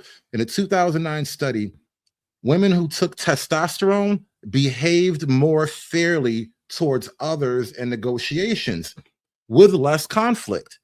However, women who believed they took testosterone but actually just had a placebo behaved more aggressively and unfairly. Now, when they think they're behaving like men, you know, they're assholes, which is why, like, I always laugh at like the studs. The studs, they always like project. They always look like ain't shit niggas. Every and it's a very black thing. I don't see a lot of white studs. White studs are just butch, but like black chicks have like perfected the whole stud thing, and it's always the worst nigga of the group. They every stud is like the worst nigga you could ever meet, you know? And I think they're projecting what they perceive male behavior to be, but without actual proper testosterone to guide them biologically, then it's just a projection of what they think, not an actual attempt at fairness. And I think that's what this article was getting at. Let me read a little bit more, and I'm bringing you other guys up. It says, here we show that the sublingual administration of a single dose of testosterone in women causes a substantial increase in fair bargaining behavior, thereby reducing bargaining conflicts and increasing the efficiency of social interactions. That is some very male-coded shit. We just want to make everything run smooth. Anyway, however, subjects who believe that they received testosterone, regardless of whether they actually received it or not, behaved much more unfairly than those who believe that they were treated with placebo. Thus, the folk hypothesis seems to generate a strong negative association between subjects' beliefs and the fairness of their offer, even though testosterone administration actually causes substantial increase in the frequency of fair bargaining offers in our experiment. What say you, American man? Let me bring your other guys up. So let me ask this question, right? So they had to give women what is genetically grown in men for them to be fair. In the chat that I said earlier, I said it's genetics. Women do not have the genetics. You know what? I'm gonna. Let's put this another way. It's even more scary. It's even scarier. Oh, hold on. I would like to finish. All right, Right? go ahead. Like, Go ahead. like women don't have the genetics to like deal with any of that. They just don't have it. And so I think like a lot of times when we're telling ourselves like women are acting dumb and they're like, they don't understand, and we're like, oh, you're playing dumb. No, I think they literally don't understand, because none of that is built into them. It's right. It's built into us, but it's not built into them. So that's why I forget who it was had made a statement and had said, maybe with Andrew Tate, right? Now, I don't watch Andrew Tate. I'm older than him, blah, blah, blah. But like he comes up in the feed. We all seen Andrew Tate several times, even though we don't search him out. And I think there was one thing that he said, and he was like, God damn, I had it and I lost it. God damn it, I lost it. All right. Bandit, you were about to say something. You got it. Yeah, real Go quick. ahead. I'll keep this real short. Now we know how women act when they're emotional and everything else. Now add microplastics and everything, estrogen in our system, and now men are starting to act like women, and you wonder why society is going to shit.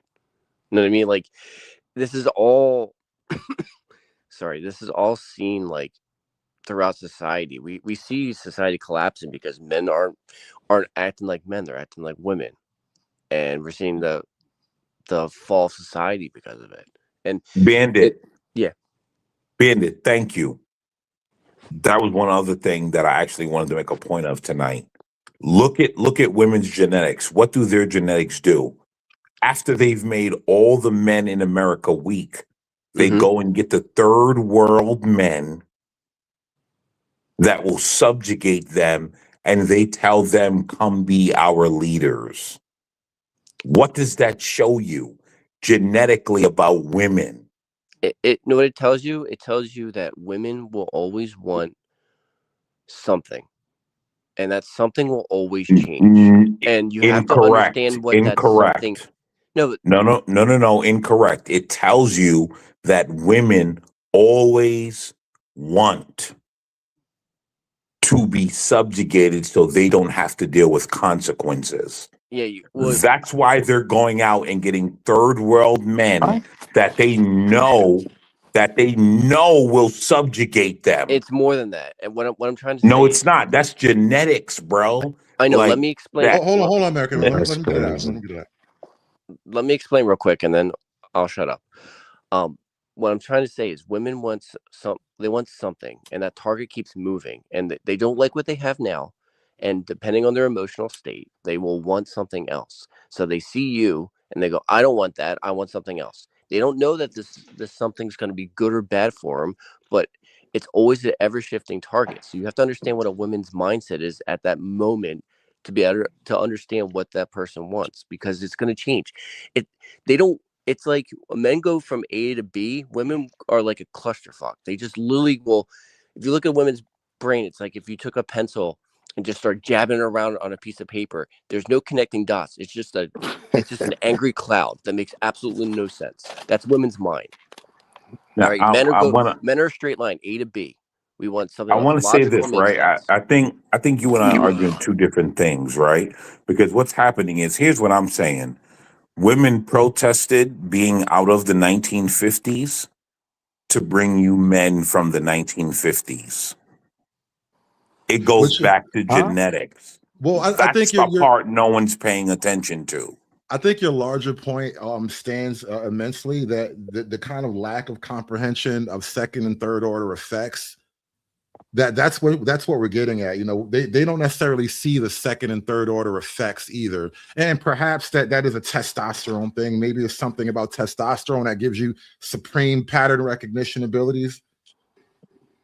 But it's also like men need to have a logical conversation, because men will kill each other over something stupid. Like if I went to you, Hood, and I stepped on your foot and you thought I was affronting to you, you're going to beat the living crap out of me. You know what I mean? Like most no, don't, I'm just saying, like, yeah, I get what you you're meet saying. someone you go in the streets and you bump into somebody. That could be the last thing you ever do. But that's a level of degeneracy. That's not. That's what I'm saying. That's what It's I'm not a getting at. positive. Like we have to have respect. I think for we're one another. overcomplicating it, guys. Hold on, I want to kind of open it up. Let me widen the conversation a little bit, because hold on one second, Willie, because we got a little bit of an order. Black Socrates, you were up next. You haven't said anything yet. What's going on, bro? I'm good. I've been doing chilling. What's up?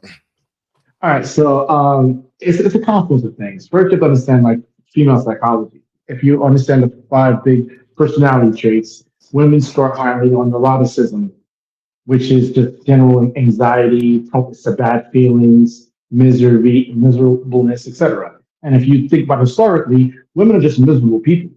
Like if things are going good, they're sad. If things are going bad, they're sad. If you actually ask them what makes them happy, the target changes at any given moment because their hormones fluctuate, their feelings fluctuate, how they feel, and they're prone to constantly have trauma or stresses from almost anything. That's why I always tell people, no matter what happens, women are going to perceive a threat or perceive injury, even if it doesn't exist, because that's how they wired, kind of like prey animals, right? So you can, which is literally the term I used earlier. They inside the female body is to live as prey. You feel me? Exactly. So what happens is that come on, everyone has had this conversation with women. What's wrong? Nothing. What's wrong? Seriously, nothing. I mean, I just don't know why you said this. It's not what you said, it's how you said it. It's like, what? Excuse me? In their minds, the tone, your eye contact, your mannerisms, they feel all those things. They just feel more than men. And if you thought about it, imagine if you had extra sensory perception to the point where you felt everything. It would drive you crazy. If you felt the cloth on your skin, if you felt the wind blow, if you felt all these things, it would create a sensory overload and a kind of annoyance for men. That's how women are regular. They're women struggling from a neurotic sense of sensory overload. Oh, absolutely. They feel everything. They feel they ask them, what's going on? Oh, I don't know. I don't even know what's going on with me. I just feel sad. I don't know why I feel sad. Who knows? She woke up, she saw a bag that another girl had. She feels sad. A girl's prettier than her, she feels sad. A girl's not as pretty as she is, but looks like she's having a better life, she's sad. Her husband is a great man, but he's not the guy that she first fell in love with, she's sad. That's how they are. And it's actually good that they're this way because it makes them great caretakers for children. Children are very helpless creatures who can die very easily. So if you're going to have something take care of a child, you need them to be very sensitive to everything so they're very quick to react. Cry, react. The baby don't look good, it reacts. Or it'll die. Because the baby will go out, babies are crazy. Baby will eat anything, put anything in its mouth, it'll walk around, it'll fall over, it can't do much, it'll just die. So women are wired to be nerve wrecks to take care of children.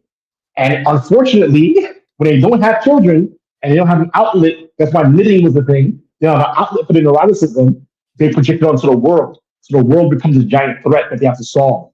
And they blame men. They're miserable people. That's what's really what's happening. Let me ask Willie, because I didn't see you in the chat, so I'm not sure how much of this conversation you even watched. I mean, how much of the show I was doing, but yeah, I was curious where you wanted to jump in at, Willie. What's going on, bro? It's just the arguments are really bad when you start at the premise. The premise is basically when people are saying women, women, women, they're acting like all women are the same. All men aren't even the same. Well, let's stop right there, Willie. Now, the whole premise of the entire show, and as laid out by the first half, there's evidence to say that women, as a group, obviously not everyone, but as a group, women are extremely left-wing compared to the men. So, yeah, I will stand on that, Willie. Yeah, but I mean, that only makes sense. Like on the right-wing side, they're conservatives. They want to go with the old way. And in the old way, on the right-wing side, they're conservatives. Hold on, let me know when I can finish. Nah, you got it, Willie. I'm going to disagree vigorously, but I'm going to let you finish your point. Go ahead. I'm saying I expect, right, like me as a man, I expect women and gays, right, to be liberal because in the conservative landscape, they have no place. They take the back seat. So now we're on the same page. They're liberal by nature. And actually, not only are they liberal by nature, the point of the show is to say that they've moved to the extreme. But where we're not on the same page is I don't think it's nature. I believe they're responding to their environment. I believe it's very much like no, that's true. We agree on that too, by the way. Hold on. I believe it's very much how most black men vote Democratic. Why? Because there's no place. You can't find a single bad hairline that wore that MAGA hat anywhere in Trump's administration, right? Like when most black men are logical with ourselves, we understand we have no place in that party. So I think that's very similar to why women cleave And that's the Democratic advantage. Can I give you The some game Democrats on that? invite everyone. Good. Let me give you some game on, and this is very black point in particular, right? You realize black men are unique in that we are the only group of men that vote like our women. Yeah, because they mature. Right. So what you just So you're said about saying the white black women men don't voting vote? Democrat, Wait, I'm but are saying we that arguing white women don't vote conservative? only married white women vote right wing. Married white women vote like their husbands. Black men across the board vote like their wives. That's a unique to black men. But it's all about Yes, Willie, like you vote like your wife. So wait, the even if the I was relation going of to power. accept that, the question is why, right? The relation And of for power. me, and for Because Relation you're to weak. power. Hold on, one at a Relation to time. One at a power. time. Black Socrates says it's a relationship or a ratio to power. What is that? Relationships of power. So basically, Okay. right? If you they did the studies. People We'll go come to back the to you later. gym. People go to the gym or who work out are more right leaning than people who don't. Why? Because they're stronger. So the stronger you are, the more capable you are, the more competent you are, the more resourceful you are, the more you're going to lean right. Because you don't need the left. You don't need collectivism. A person when who's I don't agree self-sufficient. with that. Right. I think That actually tracks, I, but you got it, I Willie. think the overwhelming number of conservatives are the obese, big American, First right? of all, I think when it comes to hold on, just let me land. I think when I it just need comes a to point. working out, you see a lot more liberals, women, gays in these. Okay. This is what people are complaining about.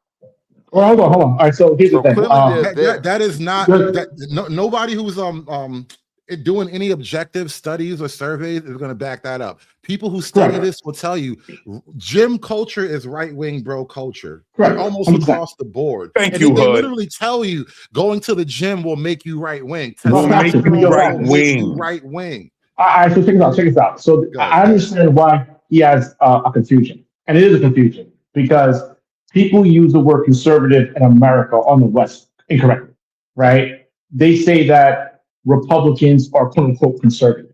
They're not. They're I actually am liberal. attaching it to something. I would agree. Yeah, there is no conservatives in America except the Hasidics, the Amish, Mormons, and some religious groups. Everyone else is a different shade of liberal. And the reason But why now you're is shooting down their argument. Wait, hold on. It stems from the French Revolution. How about libertarian? We're getting there. Most people in America are not libertarian. So the French Revolution had people sit on the right, people on the left, based on the seating of the French Revolution, determined that you're right wing or left wing. That's how it happened.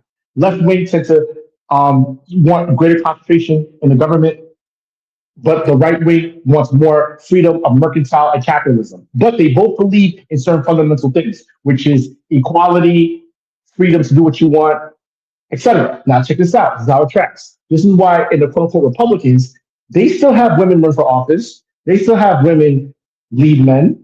They're not going to tell a woman be quiet and go home and cook. Not going to do that. Why? Because they're liberal. They sleep around. They don't have a lot of kids. They do abortions. You just don't want abortions to be, so obvious or at 9 months. Go ahead. I want to jump in. I want Willie. I tell you, American Man, you want to jump in, and I'm gonna give Willie a last rebuttal. Yeah. I think we're losing the plot, but I do want to say this: anyone that thinks Donald Trump is a Republican is an absolute idiot. Wait, is that just me hearing about this? Now, I want to say this, right? I think we're losing the plot. The point that I'm making is I don't think we're paying attention to the fact that women, right? We're trying to do all this deep philosophy. Here's what I realize. Women, Western women, are telling Western men, we are going to import third world savages that smack us around and make us orgasm without asking us. I don't think you guys are paying attention to what's happening. You're losing the plot. Look at who they literally are voting for Islamists. Yeah. Yeah. Like I don't think we're seeing what's happening, right? And like a lot of people just want to be deep philosophers of what's going on when you should just use your eyes of what's happening. Okay. Like this is not like a weird, it's not a weird, like we just want to spite men. a lot of this is biological as American well. man, are They're you like, guys? a lot of you Yes. guys have gotten soft, and so we must bring in men that we feel will protect us. American man, I let me ask hear. you a question. Hold on, Socrates. I want to say this because I'm trying to like ringleader Go and ahead. pass the mic around. I got to get it to Willie in 1 second. Go And ahead. then Mr. O, you right up after Willie. But let me say this, American man, what you just reminded me of. Anybody familiar with the story of, I think it's Alexander and the Gordian knot? So there was a Yes. knot. It was a knot that basically couldn't be untied. And this knot was presented to Alexander the Great as a challenge. How do you untie the Gordian knot? And you know what he did? He chopped the shit in half.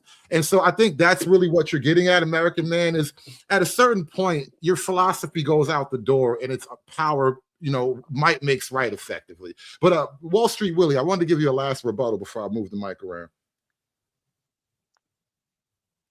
Willie. Oh, he's busy in the background. All right, Mr. O, what's going on? What's going on? What's going on? What's the question at hand? Not exactly a question at hand, but I'll pitch you one. What is your take on angry young women? Wait, Why no, are my they bad. like that? I was going. Oh, okay. All right. Willie, where'd you go? But I want you to get your last rebuttal in before we moved on. You got it. I was on mute. So my thing is twofold, right? Okay. One, I don't think we're looking at the world realistically when we define things by men and women. Two, as a man, right? When I listen to these arguments, they sound weak, right? Like In what I way? know I am in a position to dictate female thought. I don't think a lot of guys feel like that. And I think they're the ones that view these women as these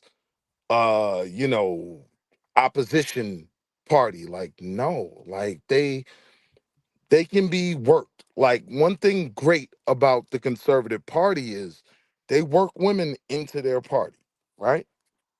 Like, you don't get a Marjorie Taylor Greene without white conservative men saying, I rock with her because she's aligned with me. So I think the alignment conversation gets lost, and then it just becomes this weird, women are biologically meant to be like this. No, in 2026, women aren't even women anymore. Men aren't even men anymore, right? Like, most of this stuff in the context of what we're talking about is strictly political. And so that's defined by who can control who. And so when I hear men making these arguments, it's a very defeatist mindset to me, because I know I don't care what these broads are I thinking hope over I here. get to respond. I can execute We're gonna a have level to of circle control. around.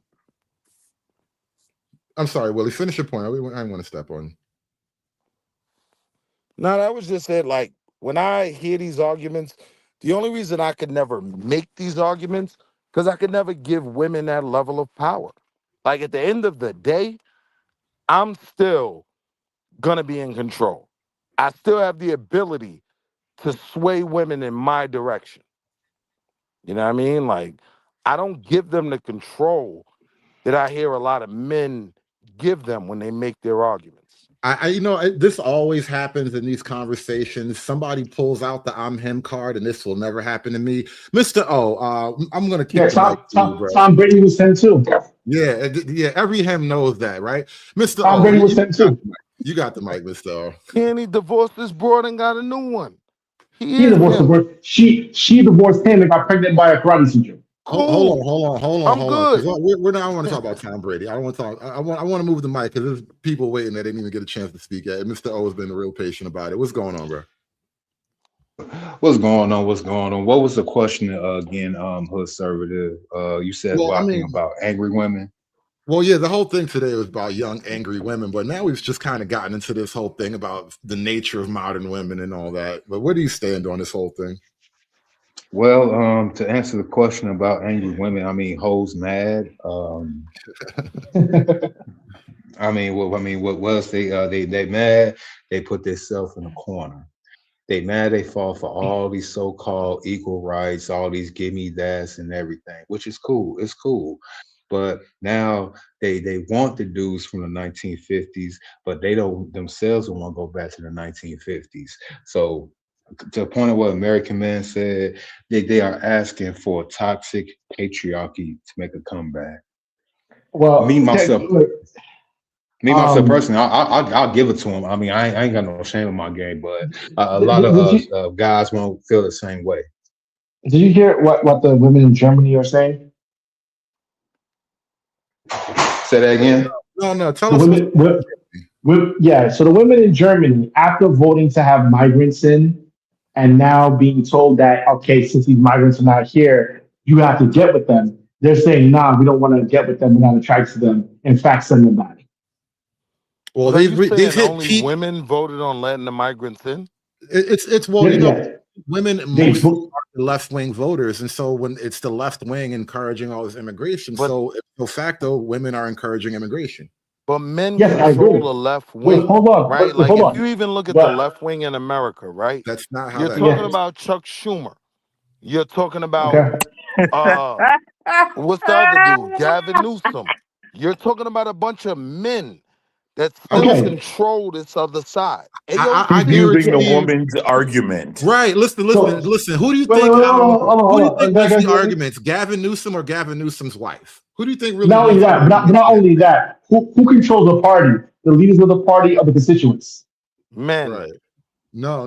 They actually have to answer to their female voting base, which The is the hugest chunk of their base. white women are the biggest demographic voting bloc of the Democratic Party. But hold on, I think you missed my point. My point was that the German women are now But complaining black about women are the backbone.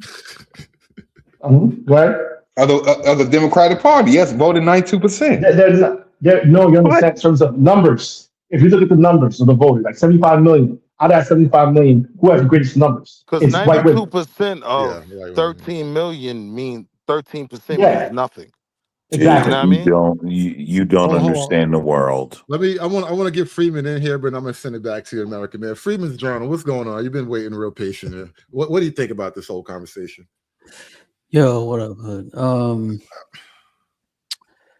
So to your point about German women, also Germany is trending AFD. So it's not like German women are changing out of nowhere, right?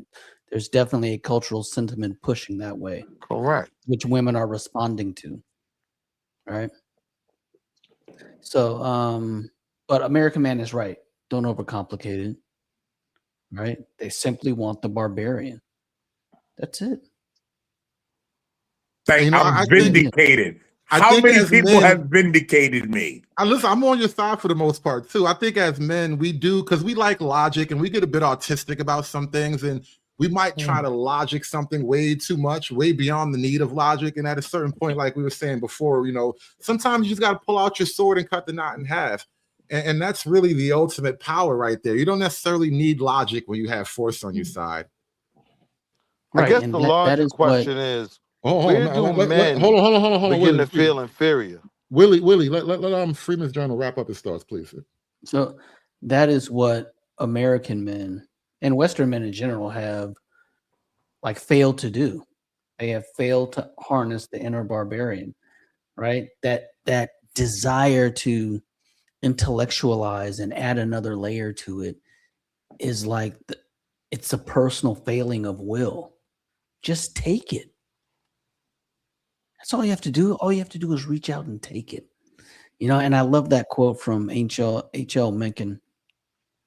Every normal man must be tempted at times to spit upon his hands and start slitting the black flag. Oh, I thought it was hoist the black flag. That's a different quote. My bad. I mean, it's same splitting throats, right? Yeah. Do you think most men want to deal with a barbarian? Oh my God, he doesn't understand. Willie, you know what? I gotta buy you a steak or something. You need some iron and some testosterone in your diet. This is killing me, Willie. I in no way feel inferior. And a cigar. He needs a cigar. So I don't feel a Guys, need to he's make coming in these with points. a woman's logic. We I'm have to saying with this all is the a points woman's y'all are logic, so he doesn't making, get right? it. I am still in control. That's our difference in opinion, right? I know the BS that comes along with women, but at no point do I not feel like I'm fully in control. I think Willie, the thing that you're leaving out, and I'm not even disagreeing with your general spirit, but I think what your spirit all is going to run into the power of women enforced by the state. And that's where like the rubber hits the road. And this is why not every man is going to say what you just said, because a lot of men have run into that buzzsaw of women plus the state. And that's what makes no man is Obama bigger than great. Uncle Sam. Here's the thing, And that's right? what makes Obama great. And Oh my Anton, God. he figured out a way to exert his dominance Bro, how into the much belief so? of to these get women. this guy How out of so, here? I can't Mr. do it. Willie? You did not sleep through X's class, I see. So tell me, how did Barack Obama wield his masculinity in this fashion? I want to hear this. Because By the being overwhelming gay. majority, because what swung those elections were women. So he clearly was Willie able to had the galvanize. gay male figure growing up. It's not even that many gays.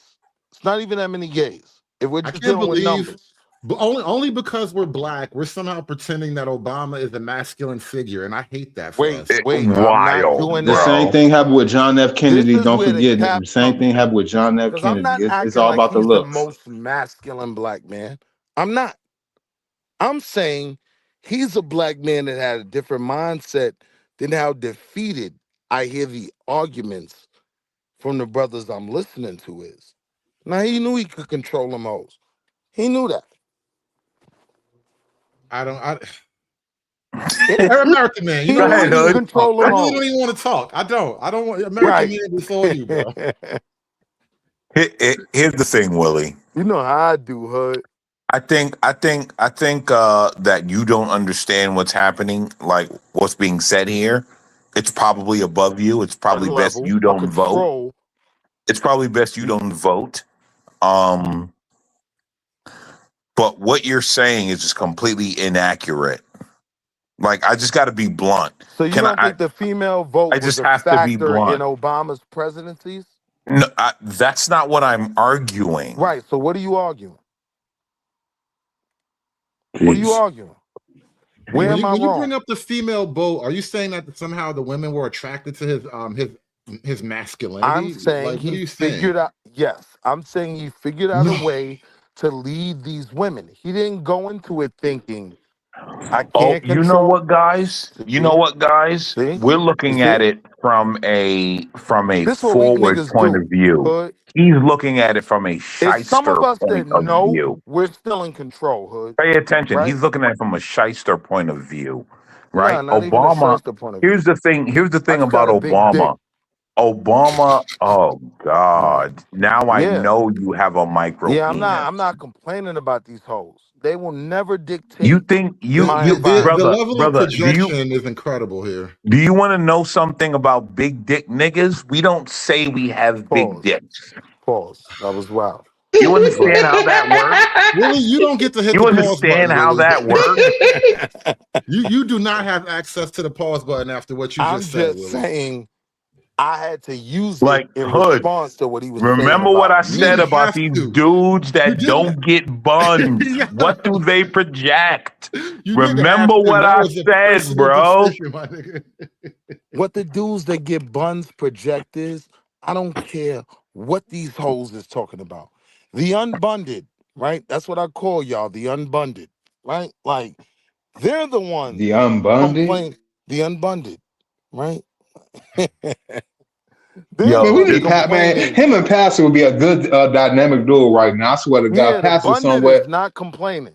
You know, I don't usually do bounties over here, but I swear to God, people want to bounty you so bad right now. The unbunded. Hood, Dude, I'm being he's real. he's a clown everywhere he goes. No I one. know, He's Rashard Ritchie. When you see he's the But they all know me, YouTube though. version of Rashard I don't Ritchie. even be knowing who be talking to me half the time, but they But all know me. Willie, this is what I think is interesting about your point of view, especially the fact that you brought up Obama in the context of like men and masculinity. I think that the black culture has been so like knocked off the baseline of like logic and masculine thought that we really think Obama is a masculine figure. And you just tried to argue that women voted for Obama because he's masculine. Where I think women voted for Obama because he probably reminds them of their gay bestie. So no, Well, you guys well, all added the term masculinity. I didn't use that at all. I Okay. don't think Obama used his masculinity. I think Obama was a confident enough man to know that these hoes don't control nothing. I will get them all on my time. And I will dictate the change they believe in. And what That's change the did he you difference. really think? Hold on. You really think Obama had a vision to change anything, or Obama was controlled by his puppet masters? I think he promoted a vision that women subscribe to. And I Well, think okay men, then. that recognize the level of power we have can do that. So wait a minute. So Obama promoted a female vision effectively. I wouldn't say that. You did. You already said it. I didn't say he promoted In a so many female words, vision. yes, you have, young You man. already said it. I said he would get women on his time. He I don't think promoted a his vision time was women would be necessarily, okay with, which is he promoted a female vision. and that's where you're injecting that. But I'm saying that's not what I was saying. The words you say mean exactly what I said they mean. He promoted what's effectively a female vision, which is like gay rights, which is the Lilly Ledbetter Equal Pay Act, Here's the the Violence problem. Against Women Act. So here's Can my I- Obama was I effectively wanna- a Marriage black Equality woman. Act. He's I wanna basically prove- a I 40-year-old want black to- woman in a right? tan suit, and that's what you got. So here's I wanted my to say logical something to you issue guys, about that, right? right? When it's a bunch of grown men that want to be gay, Pay that attention. want to be Pay log attention, cabin, guys. that want to I'm be gonna He get to you. log derailed the cabin Republicans, conversation, right? Hold on, let He me did. finish. I'm gonna keep it right? short. And now we're talking about Willie, are you a women, communist? right? Pay attention, right? He came in and derailed the conversation to make it seem as I if we didn't were derail none. bashing You goofy women. started asking me Pay questions. No, attention, I no, no, no, no, answered. guys. Willie. Are you a Marxist? Do you He's believe in Nigga, Marxism? nigga, I didn't he's derail who they nothing. said. He's I the showed guy. you what masculinity is. You're not that.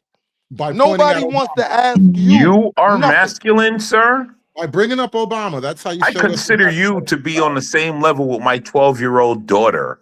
I don't know what you're talking about, sir. I don't consider you masculine. I don't know what you're talking about. I'm Are you saying a a bunch Marxist, of about Willie? men, you a screams bunch of niggas want masculine. to ask amongst men. Hold on, Mr. O, Right. you're trying to ask a question. I want to give you the space to ask it clearly. I was just trying to ask Willie, was he or believes in a Marxian ideology See? or philosophy? You want to ask I'm Willie a just question? asking. Go ahead, brother. You the star, bro. I ain't hear you. Go ahead, brother. Jesus I was Christ. asking, do you believe in the practices and the Derailing. ideology of Marxism? Because the tactics that you are using, or if not of no tactics at all, the disposition that you're displaying is rooted in Marxism. The roundabouts, the red herrings, gaslighting. I just wanted to make sure that I know my adversary. That's all. Do you Now, believe in see where I Marxism? disagree with that, though? These are, It's a yes or no question before you say anything no, else. it's not. It literally So if is. it's Are got to you be or that are you simple, I'll not? It's say a yes no. or no. So if it's got to be that simple, I'll say no. And the No. reason why I'm saying no, these are ideals in a capitalist, Western. Y'all always say Western, right? That's not Marxism. That's not communism, right? So that's where I'm saying no. I don't agree. This isn't a Marxist ideology. Man, you have no power, Willie. I could tell. I You have got power. no power. You I got cannot power. tell your woman what to do. You cannot direct her to do anything. You a sharing ass nigga. I could What would tell make you in your believe that? voice. What would make you believe I that? could tell in your voice. So I'm We can saying as all men, right? Are you married? tell. Are So you I married? can tell you be sharing. Are you married? Yes, sir. Do you All right. understand? Yes. And let me tell you something, Willie, because you know me. So you can pretend in front of Hood Conservative and them because you think that you fear they your don't watch the woman's same power. I channels. don't. Guess what, I sir? don't fear My my daughter woman's is power. making. My I am daughter is on always the in honor power. roll. What are you talking about, nigga? You're That's a fantastic. loser. That's You're a fantastic. loser. All right, So my let's kids not aren't make on it the a honor personal roll as fight too well. much. Let's try to keep it off that personal fight. See, this was some real bitch ass shit y'all just watched, right? Wah. Now because your kids are Woman in ass honor nigga, roll, boy. my kids Hate aren't these on the honor niggas, roll. man. I never said that. I'm I not would out here love for your complaining about children to these make the hoes. honor roll. I believe they're I actually would inferior love for to you. your You don't. children to make You the don't. honor You don't roll. believe women are inferior to you today. That's the difference between me and you. I ain't complaining about these hoes. You are, right? Do you You think think women should be they're voting, in Billy? some place of When did you ever hear superiority. me complain? Bro, all you Hold do is on, though. complain. There's a difference You between said I know you. complaining and All I've ever making heard you do is complain about women. a statement, sir. You said I know you. Because you're All a I've ever simp. heard you do Because is you're a complain about women. simp. Because you're a simp. And you hear criticism of a woman because you do not have the correct. Your I'm 10 times genitalia more does toxic not than you, protrude right? enough My for women call you me to be Big able Daddy Pimp to have Stick a Mr. Hustle criticism Stack of Money. women. That's what all my You women call call me. me, oh, you're complaining about women. No, sir. You're not I'm just listening. far ahead of you. I'm way You more toxic married the than you. first fat chick you could find. Nah, my wife ain't fat. You want to see a picture? No, I don't. I know No, you don't. thank you. Because you know my wife bad. No, I So that don't. was I just a don't know bad you argument. or your wife, bro. But I don't want to see your So wife. why I'm did good. you? So why did I you don't want to see your wife. I'm insert that good, bro. argument? That's whole shit. You No, inserted an because I'm argument telling you, you don't bro, really you're want to have. corny. You're corny. You're a nigga from the you. Bronx. Cause you You're a a bitch. nigga from the To you. Bronx that want Nah, I'm to from act Harlem, like baby. you got something Nah, I'm from going Harlem, on, baby. and it's Brooklyn all day here, You nigga, know and you everything know about it. me. I know And nothing you about know you. it. That Nigga, you shows dominance. lying. You came That up here shows because I masculinity. was here. I don't even know You came who up you here are. because I was here. BK Shut in the up, nigga. house. You came Shout out to here because I Uptown. was here.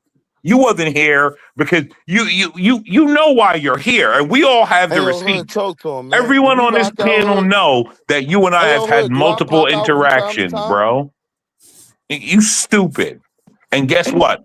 Listen, man, a lot of you I'm gonna make niggas is sure this hoes. get reviewed on Bob A lot of channel you to where dudes you say you think don't that know me. women are in a Right? better All the position channels than you be at, bro, and that's I'm gonna why make you sure it complain get about them. reviewed. You saying you don't I ain't know complaining me. about these hoes. They will never You know, be in a this is more what kills dominant me position about than me. this is what kills me about the him niggas, right? We will bring up an Timothy argument Hernandez.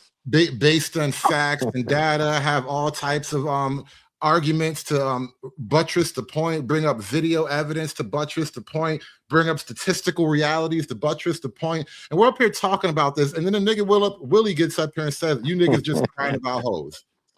Right. That Because is I'm saying, that is like the full extent of your because I'm understanding. saying, Hood, if these were the arguments that were being prefaced to me, I would respond to them differently. Right? But when niggas is saying, oh, you just subscribed, I'm way more toxic than any of y'all on the panel. All my women I call don't think me you as toxic as Big me, so I Daddy bathe in Pimp Stick, toxic masculinity. Mr. Hustle Stack Money. That's what they call me.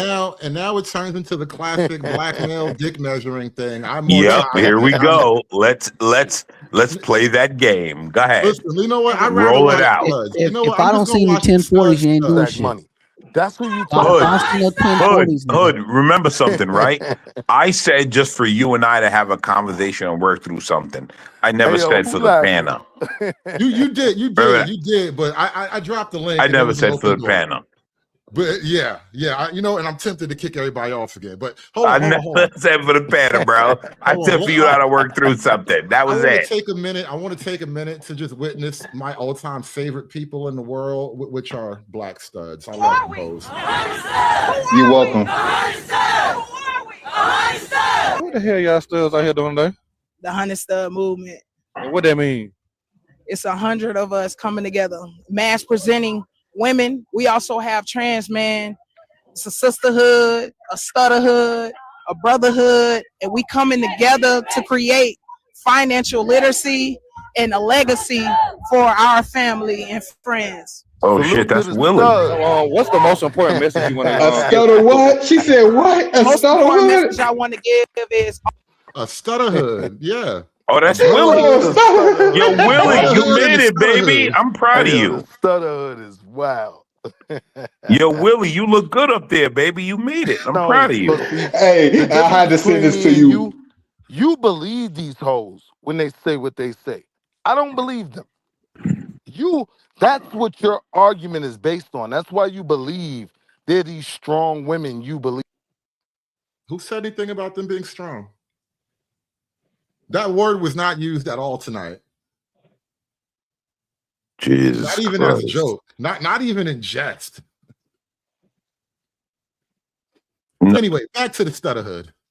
always stay true to who you are. Never let no one change you.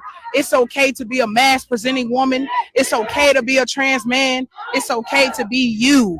Just have that motion, stand in line, stand in front of it, mean what you say what you mean, and just stand on that. Y'all see us in the background? We representing who we are as people because we love ourselves.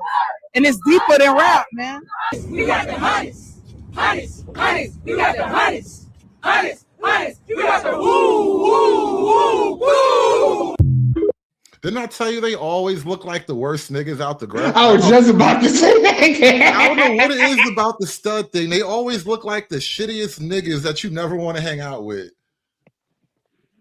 Well, anyway, you know what, American man, you opened up this floor, so I'm gonna let you close the argument because I don't know, Willie ran, and it's getting late anyway. So you got the floor, American man. You can take it home. Yo, Hood, my bad, bro. I just want to say my bad, bro. Nah, nothing to apologize for. This is the problem with doing live shows with the public. Sometimes things go left, and you just got to navigate. But you got it, bro. We're gonna run this down in a minute because it went over time. Listen, all I was pointing out was look at the men that the Western women are bringing in and saying these are the men that we need here in our country. And not just America, the West, across the board. Canada, Europe, Germany, Switzerland, France, Spain. Oh my God, Spain is just look at the men that women are saying these are the men we need here. You know, one thing I think was interesting that Willie did bring up, and I don't think he quite understands what it means when he was talking about the black men voting and not seeing a place for them in the right wing. And I told him, black men are uniquely like the only group of men that seem to vote with their women, which would mean that, black men are voting for their own replacement as well. Yes. Yep. And do you know what his response to that was? What's wrong with that? Yeah. He's gonna be him no matter what. That's why I had to ask him, was he a Marxist? I mean, socialist, communist, and Marxist have the same ideology. But I say that to say, right? In closing, I'm going to close now. I say that to say American men that are American, black, white, Hispanic descent, you might have to smack Keisha a little bit because that's what he's looking for. Only that's Keisha? Why she wants these that's guys. Still a little racist, bro. Just Keisha? Well, see, listen. You got to throw Karen in there too, Keisha, American man. Right? But when I say Keisha, I actually mean all of them. Like all of them. You might have to do a little backhand because look. I hit a woman for the first time in my life, and I'm having fun. Like that? That's all I'm saying, guys. I'm telling you, just pay attention. Look at what's happening in front of you. Just look. You know, I gotta say something. I'm gonna drop everybody. I'm appreciate this because I don't want everybody to carry this next statement. And thank you, American man. You actually sponsored the panel tonight, so we're gonna blame half of this on you. But shout out to American man for opening up the conversation to everybody else. And now that you ended with that point about putting the hand of God down, let me just say this here, and we're gonna end on this note. And American man, you reminded me of something. I remember long time ago, had some DV-ish issues in my lifetime. You know, there's a story I'll tell you. I'll tell that story in detail some other time. But had some DV-ish issues on my record, and I was surprised at the reaction of women when I told them about it. And not only did I tell them about it, I was like, and I am not sorry. That bitch deserved it. I don't give a fuck what nobody say. I'm not sorry. And none of the hoes blinked. Not a one. They was like, oh, well, hey, it's what it is. And I was, the first time around, it was a surprise. The second time around, it's still a surprise. The third time around, I was like, damn, these bitches are into that shit. It's something that you can't really understand until you're there. And I'll end with this. And this is one of the things that actually it disappoints me greatly about women. But this is the reality of women, right? Abusive men are never lonely. Never. There's always a bitch in their bed. You guys, thank you so much for watching. I will catch you guys the next time. We're going to end this on that note. We've said and done a lot tonight. It goes Miss Cantrell with its empathy. I don't know what it is, all right? All I'm saying is they don't flinch when you tell them about it, all right? But that's a you know, like maybe we'll get to the full conversation another night. But I'm just saying it's a thing. It's a thing. And as Western men, we've been kind of conditioned to think otherwise about that. But something in the physical body of women, remember I said it's you know, it's like living as prey, but something in the physical body of woman, it has a counterintuitive reaction to that, you know? No abusive man is ever lonely. Abusers always got a warm body in their bed. And it took me a long time to just accept that reality. But it is what it is. I hit a woman for the first time in my life, and I'm having fun. Get back in the kitchen.